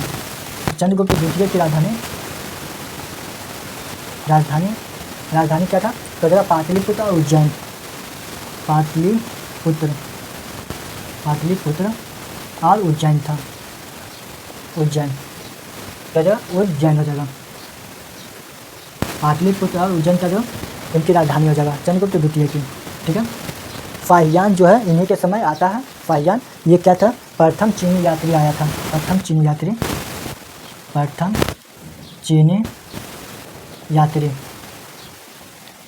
यात्री फाहियान इन्हीं के समय आया था। कौन? फाहियान इन्हीं के समय आया था। और फाहियान जो है कब से कब तक रहे हैं? तो फाहियान रहे थे 399 से 414 तक, 414 AD तक रहे थे। ठीक है, फाहियान कब से कब तक रहा था? चीनी यात्री था जो कि 399 में आया था, 414 तक रहा था। ठीक है, किसके समय आया था? तो चंद्रगुप्त द्वितीय के समय आया था। इसका बुक क्या था फाहियान का? तो बुक था फाकियों की। क्या जो? फाकियों की किसका पुस्तक है? तो यह जगह फाहियान किसके शासनकाल में आया था? चंद्रगुप्त द्वितीय के शासनकाल में आया था। कब से कब तक रहा था? तो ये 399 से 414 तक रहा था और प्रथम चीनी यात्री था। चलिए आप देखते हैं कुमारगुप्त। क्या जो? कुमारगुप्त।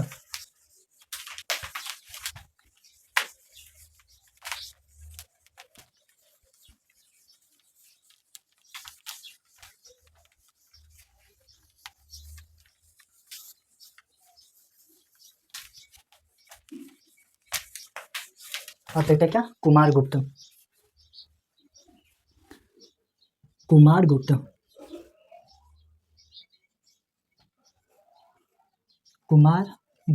ठीक है, कुमारगुप्त का शासनकाल कितना से कितना तक रहा? तो कुमारगुप्त का शासनकाल 414 से 454 तक रहा। 414 से 454 तक कुमारगुप्त का शासनकाल। ये तो गया काम से भाई, लेना पड़ेगा। एक दिन भी सही चलता। कुमारगुप्त 414 से 454 तक रहा है। ठीक है, और ये जो थे मयूर आकृति वाले रजत सिक्के जारी किया था। मयूर आकृति वाले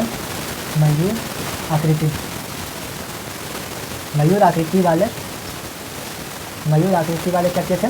तो ये रजत सिक्के जारी किए थे। रजत सिक्के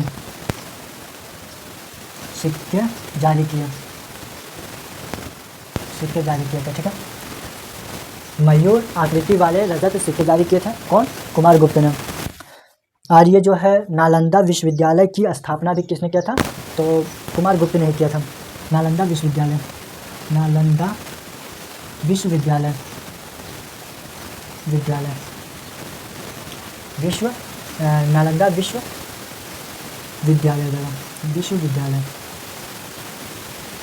नालंदा विश्वविद्यालय किसने स्थापना किया था? तो कुमारगुप्त ने ही स्थापना किए थे। कब किए थे? तो ये किए थे 1199। एक सेकंड, मतलब इसी को नालंदा विश्वविद्यालय को ही 1199 में खिलजी ने तोड़ दिया था। किसने तोड़ा था? 1199 में खिलजी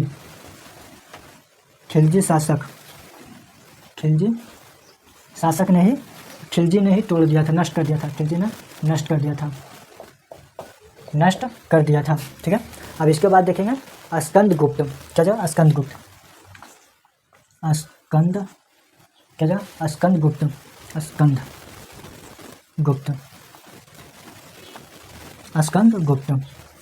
स्कंदगुप्त का कार्यकाल कितना रहा? 454 से, बताए आप लोग, 454 से 467 तक। 54 से 467 467 AD तक रहा शासनकाल, ठीक है। तो इसके समय पर हुनों का आक्रमण हुआ था। किसके समय? तो स्कंदगुप्त के समय हुनों का आक्रमण हुआ था। हुनों का आक्रमण हुआ था हुनों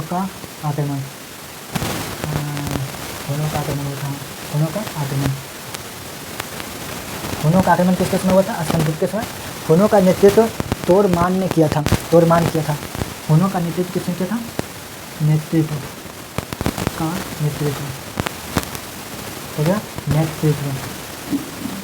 इनका नेतृत्व जो किया था, किसने किया था? तोरमान ने किया था।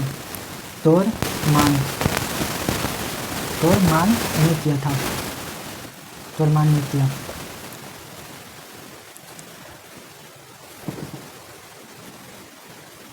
ये युद्ध जो हुआ था कब हुआ था? तो 462 ईस्वी में हुआ था।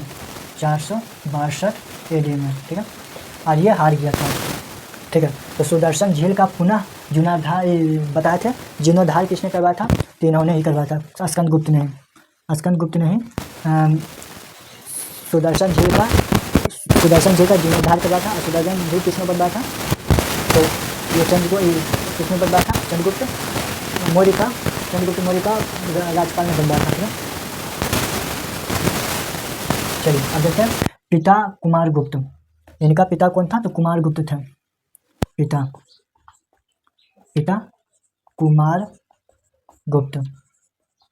इनकी माता कौन थी? बताइए आप लोग। ये गुप्त वंश के कुल 24वां शासक हुए। ये जो है गुप्त वंश का कुल 24वां शासक हुए। 24वां शासक हुए। कुमारगुप्त का पुत्र थे स्कंदगुप्त। और स्कंदगुप्त जो थे गुप्त वंश का 44वां शासक थे, 24वां शासक थे, ठीक है। 24वां शासक थे। गुप्त वंश का कुल 24वां शासक हुआ। एक सेकंड, गुप्त वंश का कुल 24 शासक हुआ। तो ये 24वां कैसे होंगे? वही तो हम सोचते हैं। ये इनके जैसे कि स्कंदगुप्त का पिता कौन हुए? कुमारगुप्त के बाद जो है, मतलब स्कंदगुप्त के बाद कुल टोटल जो शासक हुआ है गुप्त वंश में 24 शासक हुआ था। हमेशा कोई हो जाता है, ठीक है। पूरे शासक में कितना शासक हुआ? तो कुल 24 शासक हुआ। कुल 24 शासक हुआ था। किसमें? गुप्त वंश में कुल कितना शासक हुआ? तो 24 शासक हुआ। गुप्त कुषाणों के सामंत था। गुप्त काल जो था कुषाणों का सामंत था। कुषाणों का सामंत था।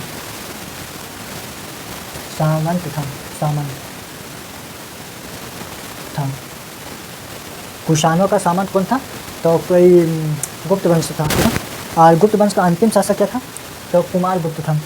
गुप्त वंश का अंतिम शासक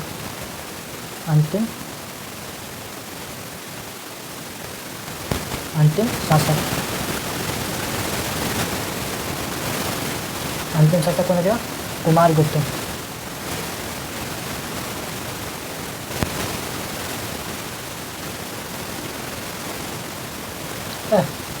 कुमारगुप्त तृतीय हो जाएगा भाई। कुमारगुप्त तृतीय। बीच में बहुत सारे शासक हुए थे, अंतिम शासक होता था कुमारगुप्त तृतीय हुआ। अब ये जवाब दे रहे हैं 14 सेशन। इसे कुमारगुप्त तृतीय को ही क्या कहा जाता है? विष्णुगुप्त कहा जाता है। इन्हीं को विष्णुगुप्त भी कहा जाता है। विष्णुगुप्त इन्हीं को कहा जाता है, ठीक है। चलिए अब इसके बाद देखेंगे गुप्तकालीन अर्थव्यवस्था। लिख लिए होंगे आप लोग।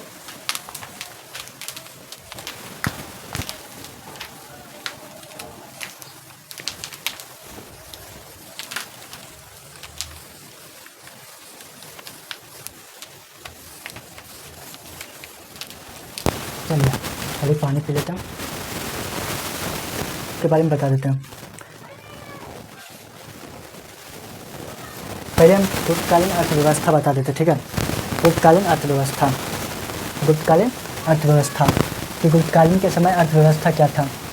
गुप्तकालीन के समय अर्थव्यवस्था का क्या था? तो बिना ज्योति भूमि का जो कर लिया जाता था अपराध कहा जाता था। बिना ज्योति हुई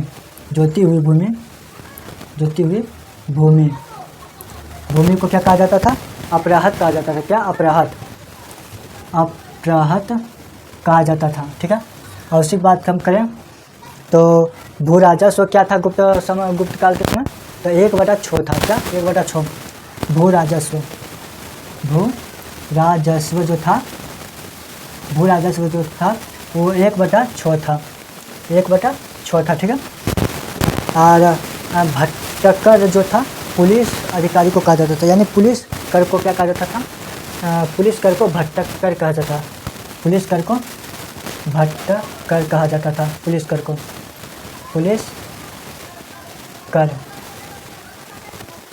क्या कहा जाता था, भट्टकर कहा जाता था। और चाटकर को क्या कहा जाता था, यानी चाटकर किसको कहा जाता था, तो लुटेरों पर जो कर लगाया जाता था उसे चाटकर कहा जाता था। क्या चाटकर। चलिए, गुप्तकालीन जो मंदिर, ये गुप्तकाल के समय का मंदिर बहुत ज़्यादा पूछा जाता है, तो गुप्तकालीन मंदिर के बारे में देख लेते हैं। ज़्यादा इंपॉर्टेंट इसमें नहीं रहता उतना, मगर मंदिर से बहुत ज़्यादा प्रश्न बनता है। तो आप स्टैटिक जी के भी जानते हैं कि स्टैटिक जी के से ही मंदिर भी आता है, तो इधर पढ़िए या उधर पढ़िए, मंदिर को पढ़ना आवश्यक होता है। तो हम अब मंदिर के बारे में पढ़ने वाला गुप्तकालीन मंदिर। क्या जगह, तिगवा विष्णु मंदिर कहाँ है, तो तिगवा विष्णु मंदिर जो है मध्य प्रदेश में। क्या जगह, तिगवा विष्णु मंदिर, तिगवा विष्णु मंदिर कहाँ, तो तिगवा विष्णु मंदिर है मध्य प्रदेश में, MP में। ठीक है, वही हम बात करें। और बाकी मंदिर, भूमरा शिव मंदिर कहाँ, तो भूमरा शिव मंदिर मध्य प्रदेश में हो जाएगा, भूमरा शिव मंदिर मध्य प्रदेश में हो जाएगा। 10 अवतार मंदिर, 10 अवतार विष्णु मंदिर कहाँ है, तो 10 अवतार विष्णु मंदिर जगह यूपी यानी झांसी में पड़ता है। ठीक है, 10 अवतार मंदिर कहाँ है, तो यूपी झांसी में पड़ता है। और एरन विष्णु मंदिर कहाँ है, तो मध्य प्रदेश सागर में है, मध्य प्रदेश में एरन विष्णु मंदिर कहाँ, एरन विष्णु मंदिर कहाँ, तो एरन विष्णु मंदिर जो जगह, यह जगह मध्य प्रदेश में, MP में। ठीक है, और नेक्स्ट बात करें तो भीतर गांव लक्ष्मण कहाँ, तो ये यूपी में पड़ता है। कहाँ, तो यूपी में भी कानपुर में पड़ता है। कहाँ पड़ता है, कानपुर में। अजंता की गुफा कितना है, तो अजंता की गुफा कुल 29 गुफाएँ हैं। जो अजंता की कुल गुफा कितना, अजंता की गुफा की संख्या कुल कितना है, तो गुफाओं की संख्या कुल 29 है। अजंता की गुफाओं की कुल संख्या 29 है, जो औरंगाबाद महाराष्ट्र यानी कि संभाजी नगर में स्थित है। और 1983 में अजंता की गुफाओं को यूनेस्को में शामिल किया गया, यानी विश्व विरासत सूची में शामिल किया गया। यूनेस्को में कब शामिल किया गया था अजंता की गुफा को, तो ये शामिल किया गया था 1983 को। अब हम बात करें सिक्के कौन कौन सा प्रचलित था गुप्त वंश के समय, तो ये हो जाएगा दिनार का सिक्का बनाया जाता है। दिनार हम किसे कहते थे, यानी सोने के सिक्के को दिनार कहा जाता था गुप्त काल के समय। और रुपयक जो कहा जाता था, चांदी के सिक्के को रुपयक कहा जाता था, रुपयक। और वह हम बात करें कोड़ी जो कहा जाता था, तांबे के सिक्के को कहा जाता था, तांबे के सिक्के को कोड़ी कहा जाता था। और वह हम बात करें दिनार जो कहा जाता था, वह सोने के सिक्का को कहा जाता था। किसको, सोने के सिक्का को। और रुपयक जो कहा जाता था, वह चांदी के सिक्के को कहा जाता था। ठीक है, इतना समझ गए होंगे आप लोग। ज़्यादा लिखेंगे तो बहुत ज़्यादा समय लगेगा, वैसे भी नोट करने का समय है नहीं, जो इम्पोर्टेंट पड़ता है उसको हम लिख देते हैं, उसके बाद फिर समझा देंगे। ठीक है, क्योंकि समय भी बहुत ज़्यादा लग जाएगा लिखने में। सिक्के का बता दें। प्रशासनिक व्यवस्था उसमें क्या था, तो प्रशासनिक व्यवस्था जो थी वो थी दंड पार्षिक पुलिस प्रमुख था, यानी कि दंड पार्षिक किससे कहा जाता था, पुलिस प्रमुख को दंड पार्षिक कहा जाता था। और महासधिक विग्रह जो है विदेशी नीति को कहा जाता था। किसको, विदेशी नीति को कहा जाता था। महादंड नायक जो है न्याय विभाग प्रमुख को कहा जाता था। महादंड नायक जो है नायक विभाग प्रमुख को कहा जाता था। वहीं बात करें अग्रहारिक जो है दान विभाग प्रमुख को कहा जाता था। अग्रहारिक दान विभाग प्रमुख को कहा जाता था। ठीक है, वहीं बात करें अब थानेश्वर। अब हम थानेश्वर के बारे में बात करेंगे। इसके बारे में थानेश्वर के बारे में बात करेंगे। ठीक है, पेन का भी जवाब दे रहा है तो थोड़ा कम लिखना ही बेस्ट होगा, क्योंकि ये आधे रास्ता में ख़त्म हो जाएगा। चलिए देखते हैं कब तक सब चलता, दिखा भी कम देता होगा। एक बार सभी विषय को ख़त्म करेंगे ना तो फिर शॉर्ट वीडियो की तरह आपको जो मेन होगा वही टॉपिक लेकर आएंगे, ठीक है, जो पूछा जाता है। चलिए अब हम पढ़ने वाले थानेश्वर। थानेश्वर का पुष्यभूति, क्या जो थानेश्वर का पुष्यभूति, थानेश्वर, क्या जो थानेश्वर का पुष्यभूति, थानेश्वर का पुष्यभूति, पुष्यभूति, थानेश्वर का पुष्यभूति हो जाएगा, ठीक है। थानेश्वर का पुष्यभूति, थानेश्वर के पुष्यभूति का संस्थापक कौन है? तो क्या पुष्यभूति हो जाएगा। थानेश्वर का संस्थापक कौन हो जाएगा? पुष्यभूति, पुष्यभूति, पुष्यभूति, पुष्यभूति, पुष्यभूति हो जाएगा थानेश्वर का संस्थापक, ठीक है। थानेश्वर पुष्यभूति का कार्यकाल कितना चला है? ये चला है 550 से कितना चला? तो 647 तक चला, 647 AD, ठीक है, AD तक। संस्थापक कौन हो जाएगा? पुष्यभूति हो जाएगा। और पुष्यभूति के बाद जो शासक होता है कौन होता है? तो पुष्यभूति के बाद होता है प्रभाकर। कौन होता है? प्रभाकर वर्धन होता है। प्रभाकर वर्धन, प्रभाकर वर्धन होता है। कौन होता है? प्रभाकर वर्धन होता है, ठीक है, प्रभाकर वर्धन हो जाता है। ये जो है पत्नी इसकी कौन है? तो यशोमती है, इसकी पत्नी यशोमती, प्रभाकर वर्धन का पत्नी जो है यशोमती है। और इसके जो है अवंती वर्मन के सामंत था। ये जो इनके कार्यकाल जो था अवंती वर्मन के सामंत था। अवंती वर्मन के सामंत, अवंती वर्मन के सामंत, अवंती वर्मन के सामंत था, ठीक है। तो अब बात करें ये जो है प्रभाकर वर्धन का 3 पुत्र यानी 2 पुत्र 1 पुत्रियां थी। कितना? 2 पुत्र और 1 पुत्रियां थे। कौन कौन? हर्षवर्धन जो था छोटा पुत्र था, और राजवर्धन बड़ा पुत्र था, और उसकी 1 पुत्रियां कौन थी? तो पुत्रियां जो थी राजश्री थी। क्या थे? राजश्री। तो हम बात करें पहले राजवर्धन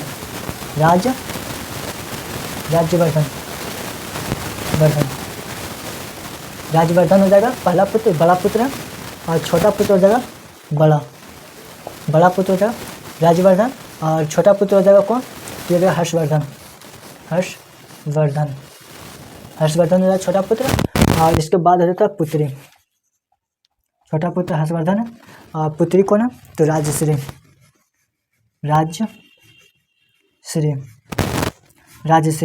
जो है ये पुत्री हो जाएगी, ठीक है। राजवर्धन, हर्षवर्धन और राजश्री। हम बात करें राजश्री का जो पति का नाम है, राजश्री का पति का नाम तो ये है गिरिवर्मन, ठीक है, गिरिवर्मन राजश्री का पति है, यानी कि मौखरी वंश का है, मौखरी वंश का है, ठीक है। मौखरी वंश का कौन? राजश्री की पत्नी। और हर्षवर्धन या राजवर्धन के बारे में बात करेंगे। संसाक और देवगुप्त ने गिरिवर्मन की हत्या कर दिया था। संसाक और देवगुप्त ने गिरिवर्मन की हत्या कर दिया था, और राजश्री को अपहरण कर लिया था। इसकी हत्या करके उसको अपहरण कर लिया था, राजश्री का अपहरण कर लिया था। उसके बाद आता है प्रभाकर वर्धन जो है इसको छुड़ाने के लिए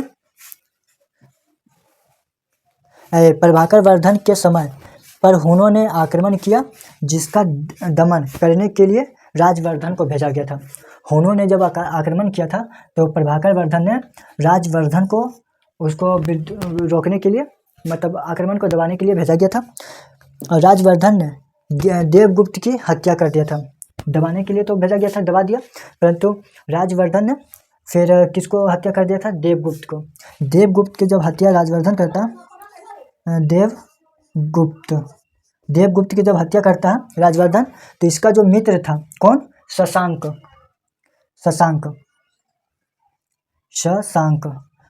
जो था, शशांक ने इसकी हत्या कर दी। किसकी? इसके।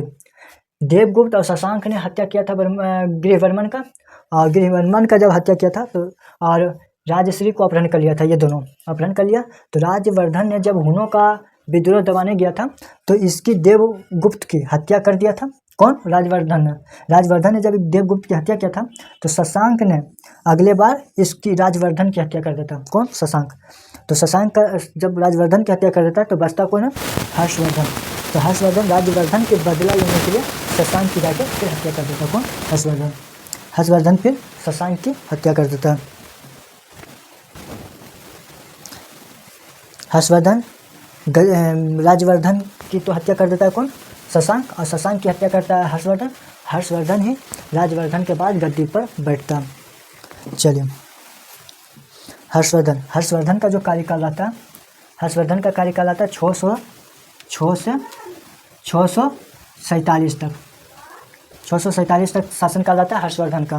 ठीक है। हर्षवर्धन का सेनापति जो था सिंहनाथ था। और हर्षवर्धन का जो जन्म हुआ था, इसका जन्म हुआ था 590 में। कब? 590 में। 590 में हर्षवर्धन गद्दी पर 16 वर्ष की अवस्था में बैठा था। राजश्री की खोज दिवाकर मित्र ने किया था। इसकी जब ये राजा बना था तो इसकी खोज के लिए किसको भेजा था? तो इसकी खोज के लिए दिवाकर मित्र को भेजा था। दिवाकर मित्र की ही मदद से राजश्री की खोज पता लगता है। 606 AD में राजधानी कन्याकुब्ज बनाया। 606 में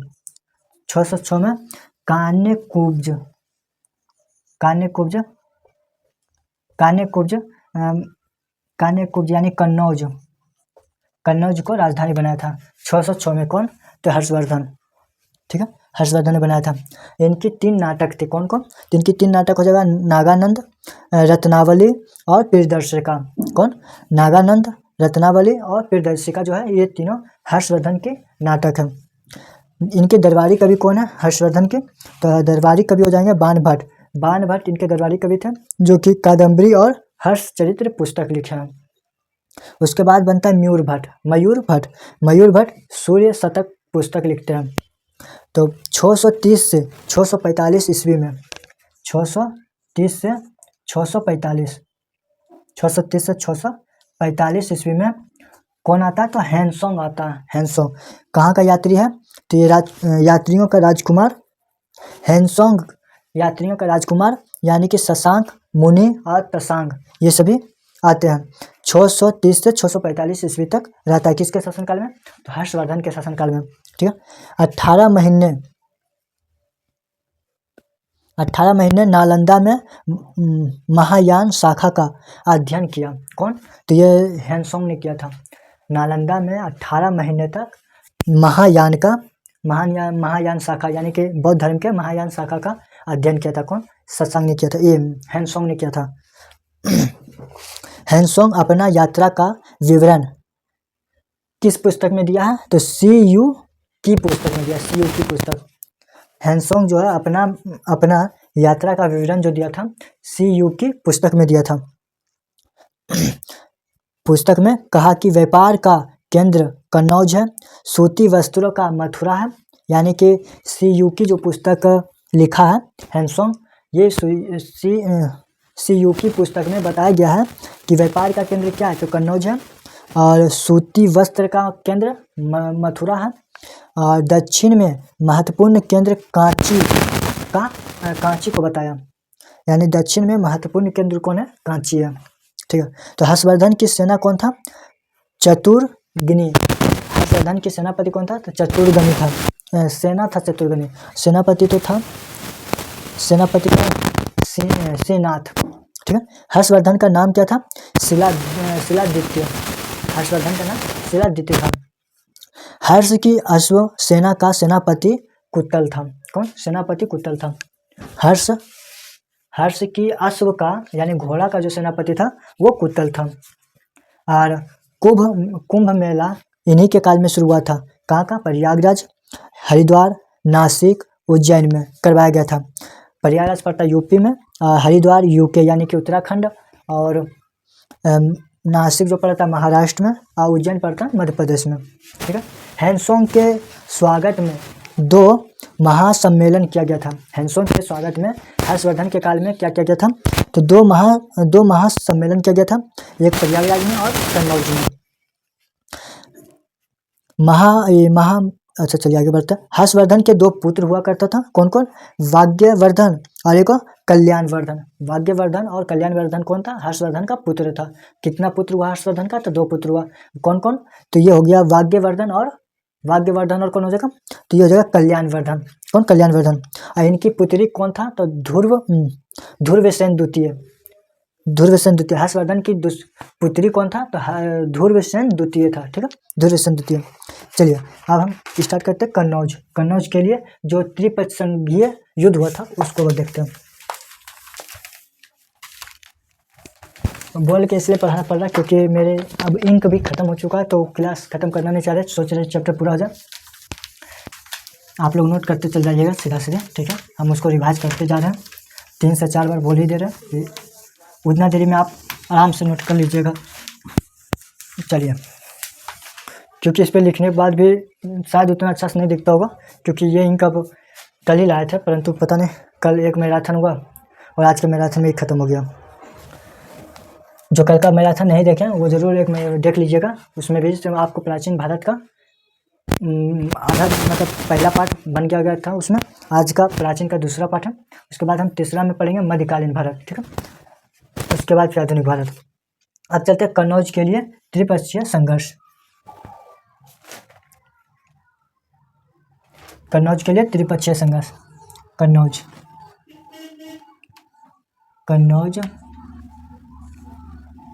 के लिए त्रिपक्षीय संघर्ष। क्या, त्रिपक्षीय संघर्ष। त्रिपक्षीय संघर्ष। चलिए अब इतना। चलिए, इनका पुराना नाम क्या था, कान्यकुब्ज यानी कि महोदयक्ष था। क्या, कान्यकुब्ज और महोदयक्ष। इसका जो पुराना नाम था, पुराना नाम हो जाएगा कान्यकुब्ज हो जाएगा। ठीक है, कान्यकुब्ज हो जाएगा। और क्या था, तो महोदयाक्ष।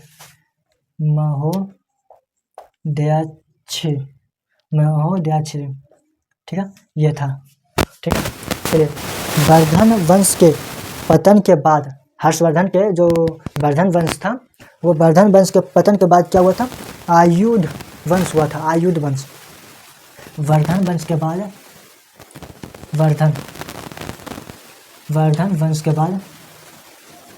वर्धन वंश के बाद कौन सा वंश आया था, तो यह जगह आयुध वंश कन्नौज पर आया था। आयुध वंश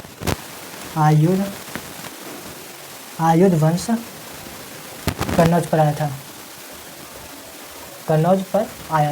ठीक है, कन्नौज पर आया था कौन, आयुध वंश।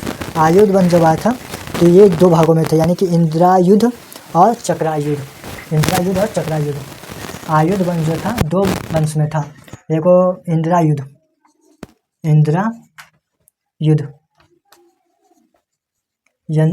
और चक्रायुध। इंद्रायुध और चक्रायुध हो जाएगा। ठीक है, इंद्रायुध और चक्रायुध में गद्दी के लिए संघर्ष हुआ था। इन दोनों में गद्दी के लिए क्या हुआ था, संघर्ष हुआ था। ये आयुध वंश के थे जो कि इंद्रायुध और चक्रायुध, ये दोनों आपस में ही गद्दी के संघर्ष किए गद्दी के लिए। त्रिपक्षीय संघर्ष को सबसे पहले क्या किया था, यानी कि प्रतिहार वंश के शासक वत्सराज ने शुरू किया था। त्रिपक्षीय संघर्ष जो हुआ था सबसे पहले किसने शुरू किया था, तो त्रिपक्षीय संघर्ष को सबसे पहले प्रतिहार वंश के शासक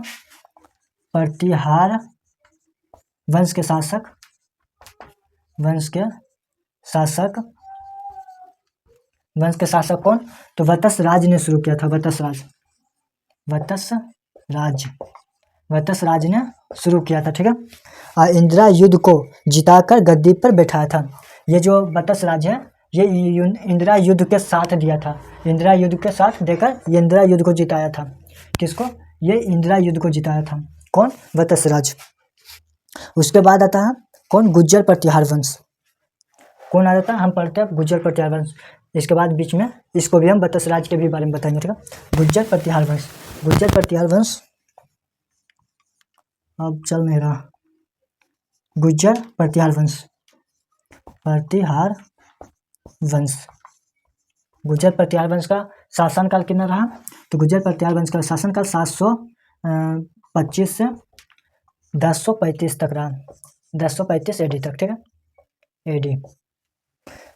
वातापी के चालुक्यों के सामंत था, ये जो गुज्जर प्रतिहार वंश था ये वातापी के चालुक्यों के सामंत था, यानी उसी के समय था, ठीक है। तो प्रतिहार का अर्थ है द्वारपाल, प्रतिहार का अर्थ क्या है, द्वारपाल यानी कि रक्षक। लक्ष्मण का वंशज अपने आप को मानता है, कौन, प्रतिहार वंश के लोग अपने आप को लक्ष्मण, ये गुज्जर प्रतिहार वंश के लोग अपने आप को लक्ष्मण का वंशज मानते हैं। अरबियों ने अल जुर्ज कहा था, किसको, गुज्जर प्रतिहार वंशों को अरबियों ने क्या कहा था, अल जुर्ज ने कहा था, ठीक है। हैंसोंग ने कुचेलो कहा, गुज्जर प्रतिहार वंश को हैंसोंग ने कुचेलो कहा, और आलमसुद्दी ने अल बौरा कहा था। गुज्जर प्रतिहार वंश को आलमसुद्दी ने क्या कहा था, अल बौरा कहा था, ठीक है। अब आगे बढ़े तो ये नागभट्ट प्रथम शासक बने, नागभट्ट जो थे प्रथम शासक बने, और इनका जो कार्यकाल था नागभट्ट का कार्यकाल जो रहा था,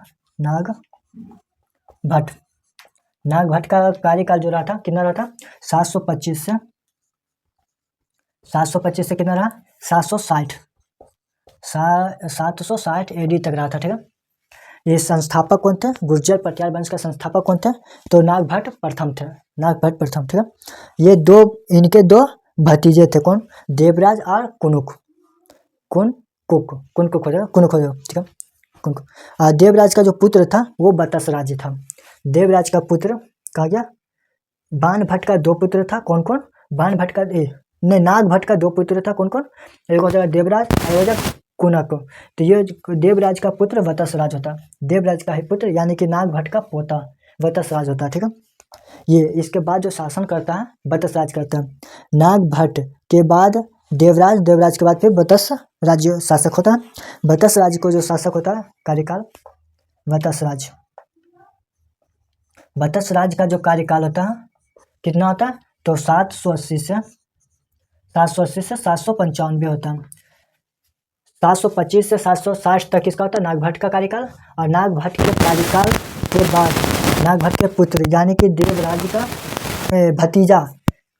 भतीजा यानी देवराज का शासनकाल रहता है 760 से, और वतस राज्य यानी देवराज के पुत्र वतसराज होता है, वतस राज्य का शासनकाल 780 से 795 तक रहता है। और ये जो है वतस राज ये वास्तविक संस्थापक है किसका, गुज्जर प्रतिहार वंश का। और वतस राज का उपाधि क्या दिया गया, तो जयवरा किसको कहा जाता है, तो वतस राज को जयवरा कहा जाता है, ठीक है। अब इसके बाद आ जाता है नागभट्ट द्वितीय, ये क्या था, नागभट्ट प्रथम था, ये हो जाता है वतस राज के बाद आता है नागभट्ट द्वितीय। नागभट्ट द्वितीय जो है वतस राज का पुत्र है, कौन, नागभट्ट द्वितीय जो है वतस राज का पुत्र है। ध्रुव को हराया, कौन, नागभट्ट द्वितीय ने ध्रुव को हराया जो कन्नौज पर पूर्ण अधिकार कर लिया था। नागभट्ट जो द्वितीय था ध्रुव को हराकर, ध्रुव कौन था बताइए, ध्रुव कौन था,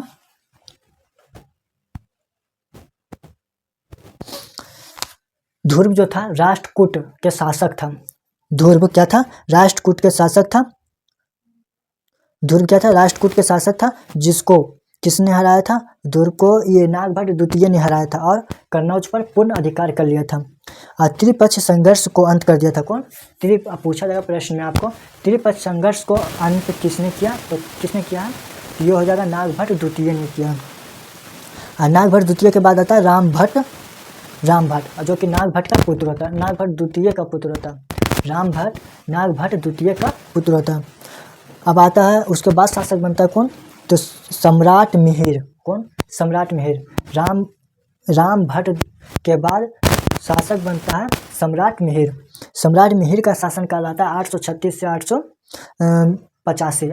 से 885 रहता है राम मिहिर का शासनकाल, जो कि 49 वर्षों तक शासन करता है।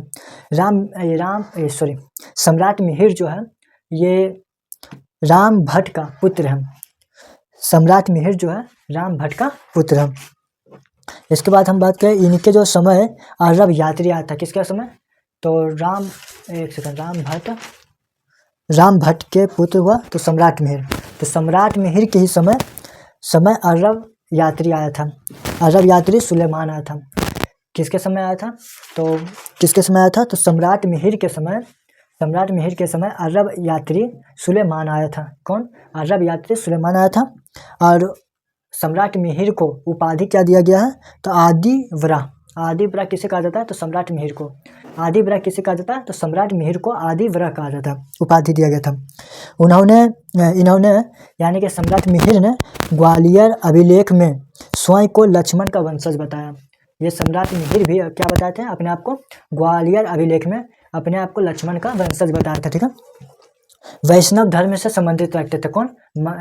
सम्राट मिहिर जो थे, सम्राट मिहिर वैष्णव धर्म से संबंध रखते थे।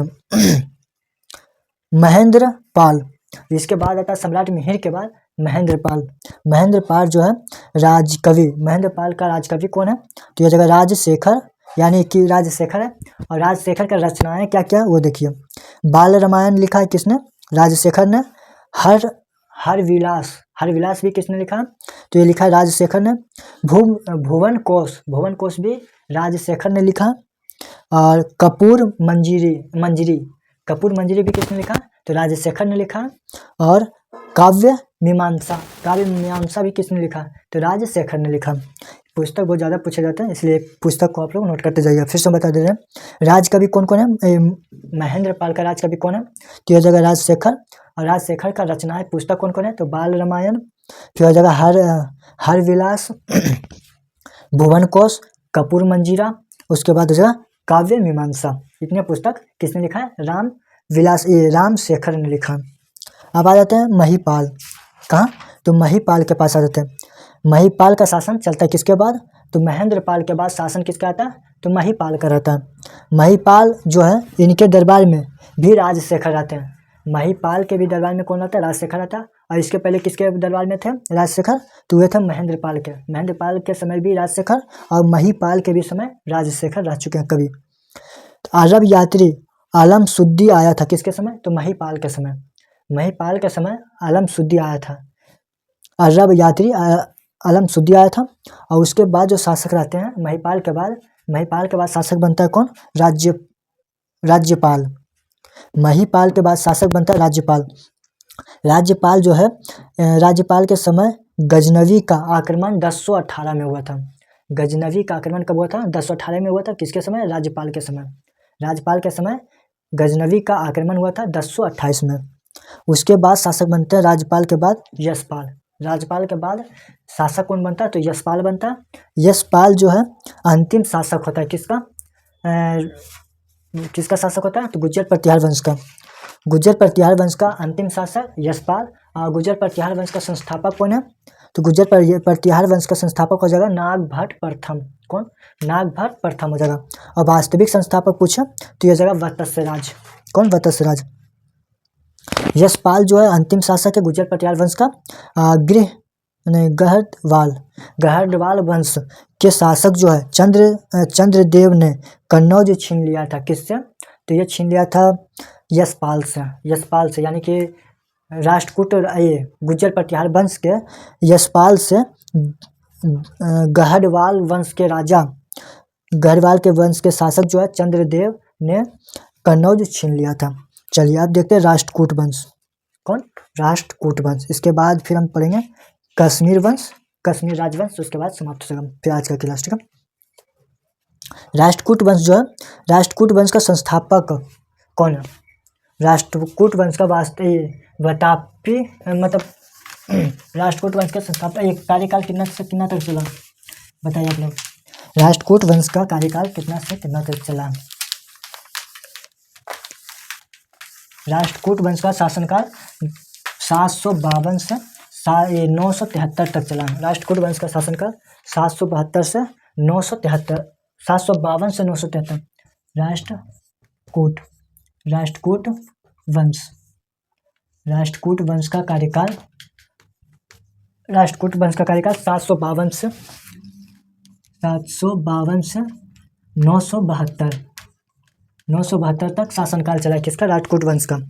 वातापी के चालुक्य के सामंत थे, यानी कि वातापी चालुक्य के समय इनका शासनकाल था। ठीक है, ये संस्थापक कौन है, राष्ट्रकूट वंश का संस्थापक कौन है, तो यह जगह दंती दुर्ग, दंती दुर्ग, दंती दुर्ग। राष्ट्रकूट वंश के संस्थापक कौन है, तो यह जगह दंती दुर्ग। दंती दुर्ग का जो कार्यकाल है 752 से कितना, तो 756, कम समय तक रहा, 756 तक कार्यकाल रहा। ये जो दंती दुर्ग है, इसने दंती दुर्ग में एलोस में गुफा संख्या 15 बनवाया था। 15 यानी दशावतार मंदिर का निर्माण कराया था। दशावतार मंदिर का निर्माण किसने कराया, तो दंती दुर्ग ने कराया। एलोरा के गुफा नंबर 15 में, गुफा नंबर 15 में दशावतार मंदिर का निर्माण दंती दुर्ग ने करवाया था। कृष्ण प्रथम, दंती दुर्ग के बाद कृष्ण प्रथम का शासनकाल आता है।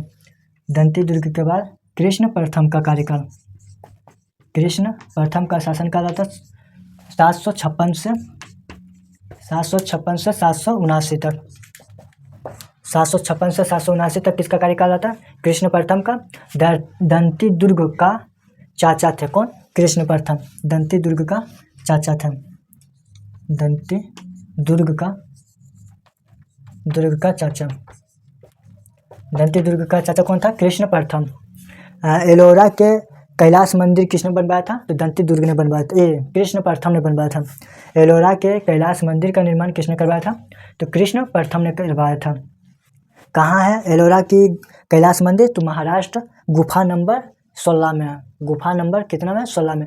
एलोरा की गुफा नंबर 16 में कैलाश मंदिर है। एलोरा के गुफा नंबर 15 में कौन सा मंदिर है, तो यह जगह दशावतार मंदिर किसने बनवाया है, तो दशावतार मंदिर बनवाया था ये दंती दुर्ग ने। ठीक है, चलिए आप देखते हैं कृष्ण प्रथम के बाद आता है कौन, तो गोविंद द्वितीय, गोविंद द्वितीय के बाद आता है, गोविंद द्वितीय के बाद ध्रुव प्रथम, ध्रुव प्रथम, जिसे किसने हराया था, ध्रुव प्रथम को हराया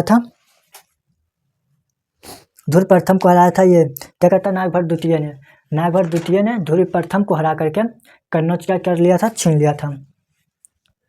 चलिए, ध्रुव प्रथम त्रिपक्षीय संघर्ष में साथ था, तभी तो इसको हरा करके कन्नौज को छीन लिया था। किसने, उत्तर भारत पर आक्रमण करने वाला पहला राष्ट्रकूट कौन था, तो ध्रुव था, ध्रुव प्रथम। उत्तर भारत पर पहला आक्रमण करने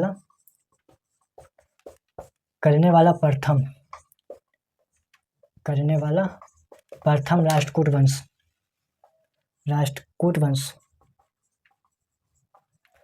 वंश कौन था, ध्रुव था। वत्स राज्य को हराया किसने, हराया था, ध्रुव प्रथम ने हराया था। वत्स राज्य कौन था, तो वत्स राज्य था ये नागभट्ट द्वितीय का पिता था। नागभट्ट द्वितीय के पिता को किसने हराया था, ध्रुव ने, और ध्रुव को किसने हराया था, तो वत्स राज्य का पुत्र नागभट्ट द्वितीय ने हराया था। चलिए, उसके बाद आता ये गोविंद द्वितीय हो गया। इसके बाद ध्रुव के बाद आता है गोविंद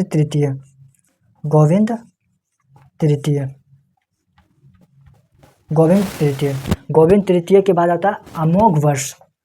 कौन, अमोघ वर्ष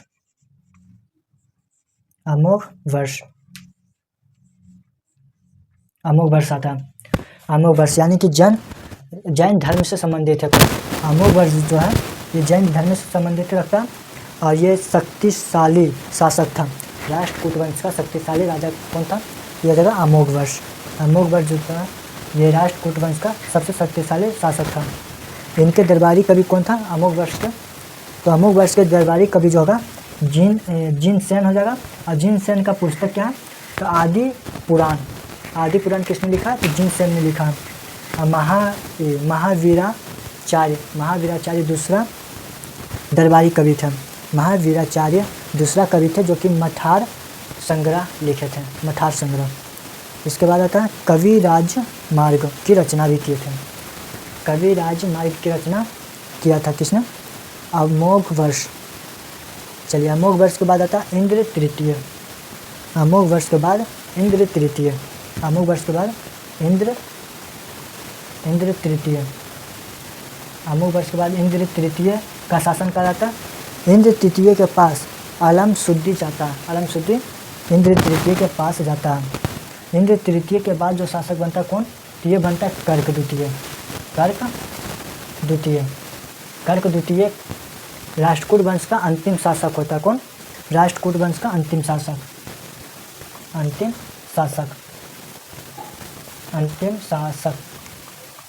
राष्ट्रकूट वंश का अंतिम शासक कौन है, कर्क है, द्वितीय है। राष्ट्रकूट वंश का संस्थापक कौन है, दंतीदुर्ग। कर्क द्वितीय जो है ये इसे तैलप द्वितीय ने हराया था। इसे कर्क द्वितीय को तैलप द्वितीय ने हराया था। तैलप द्वितीय ने हराया था। ये चालुक्य वंश का शासक था। कौन, तैलप द्वितीय जो है चालुक्य वंश का शासक था। इसके दरबार में मिताक्षरा रहता था। मिताक्षरा किसके, तो तैलप द्वितीय के दरबार में मिताक्षरा रहता था। चलिए ये राष्ट्रकूट वंश समाप्त हुआ। अब चलेंगे कश्मीर के राजवंश। इसके बाद फिर क्लास समाप्त हुई। कश्मीर के राजवंश।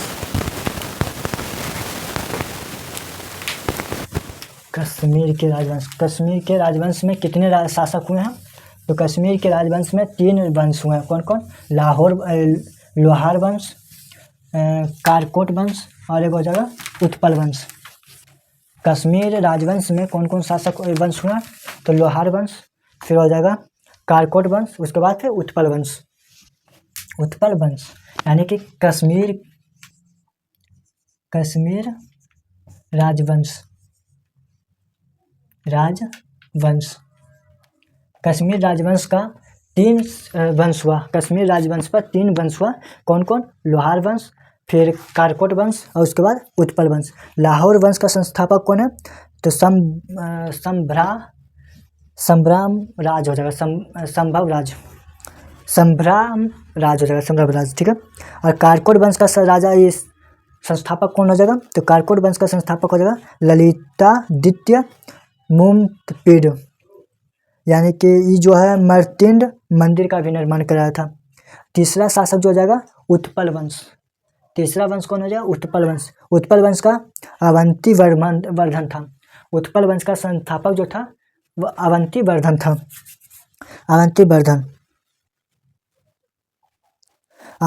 वर्धन के बाद जो शासक हुआ था क्षेमेंद्र गुप्त शासक हुआ था, जिसकी क्षेमेंद्र गुप्त की पत्नी का नाम था रानी दिद्दा था।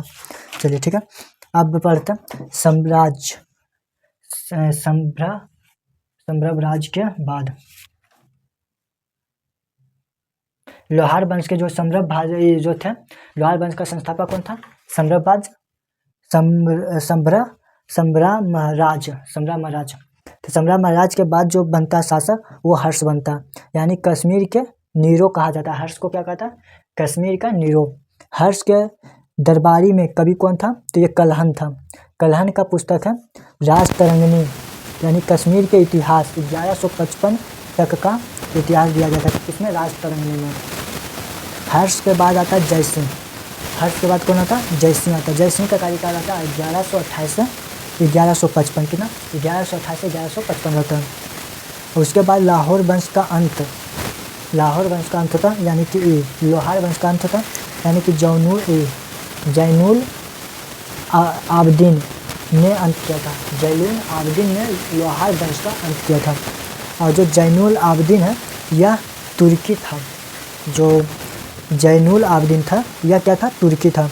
इसे कश्मीर का अकबर कहा जाता है। किसको, जैनुल आबदीन को क्या कहा जाता है, तो कश्मीर का अकबर कहा जाता है। किसको, जैनुल आबदीन को कश्मीर का अकबर कहा जाता है। चलिए आज कश्मीर का भी समाप्त कर दिए राजवंश, कश्मीर के राजवंश समाप्त हो गया।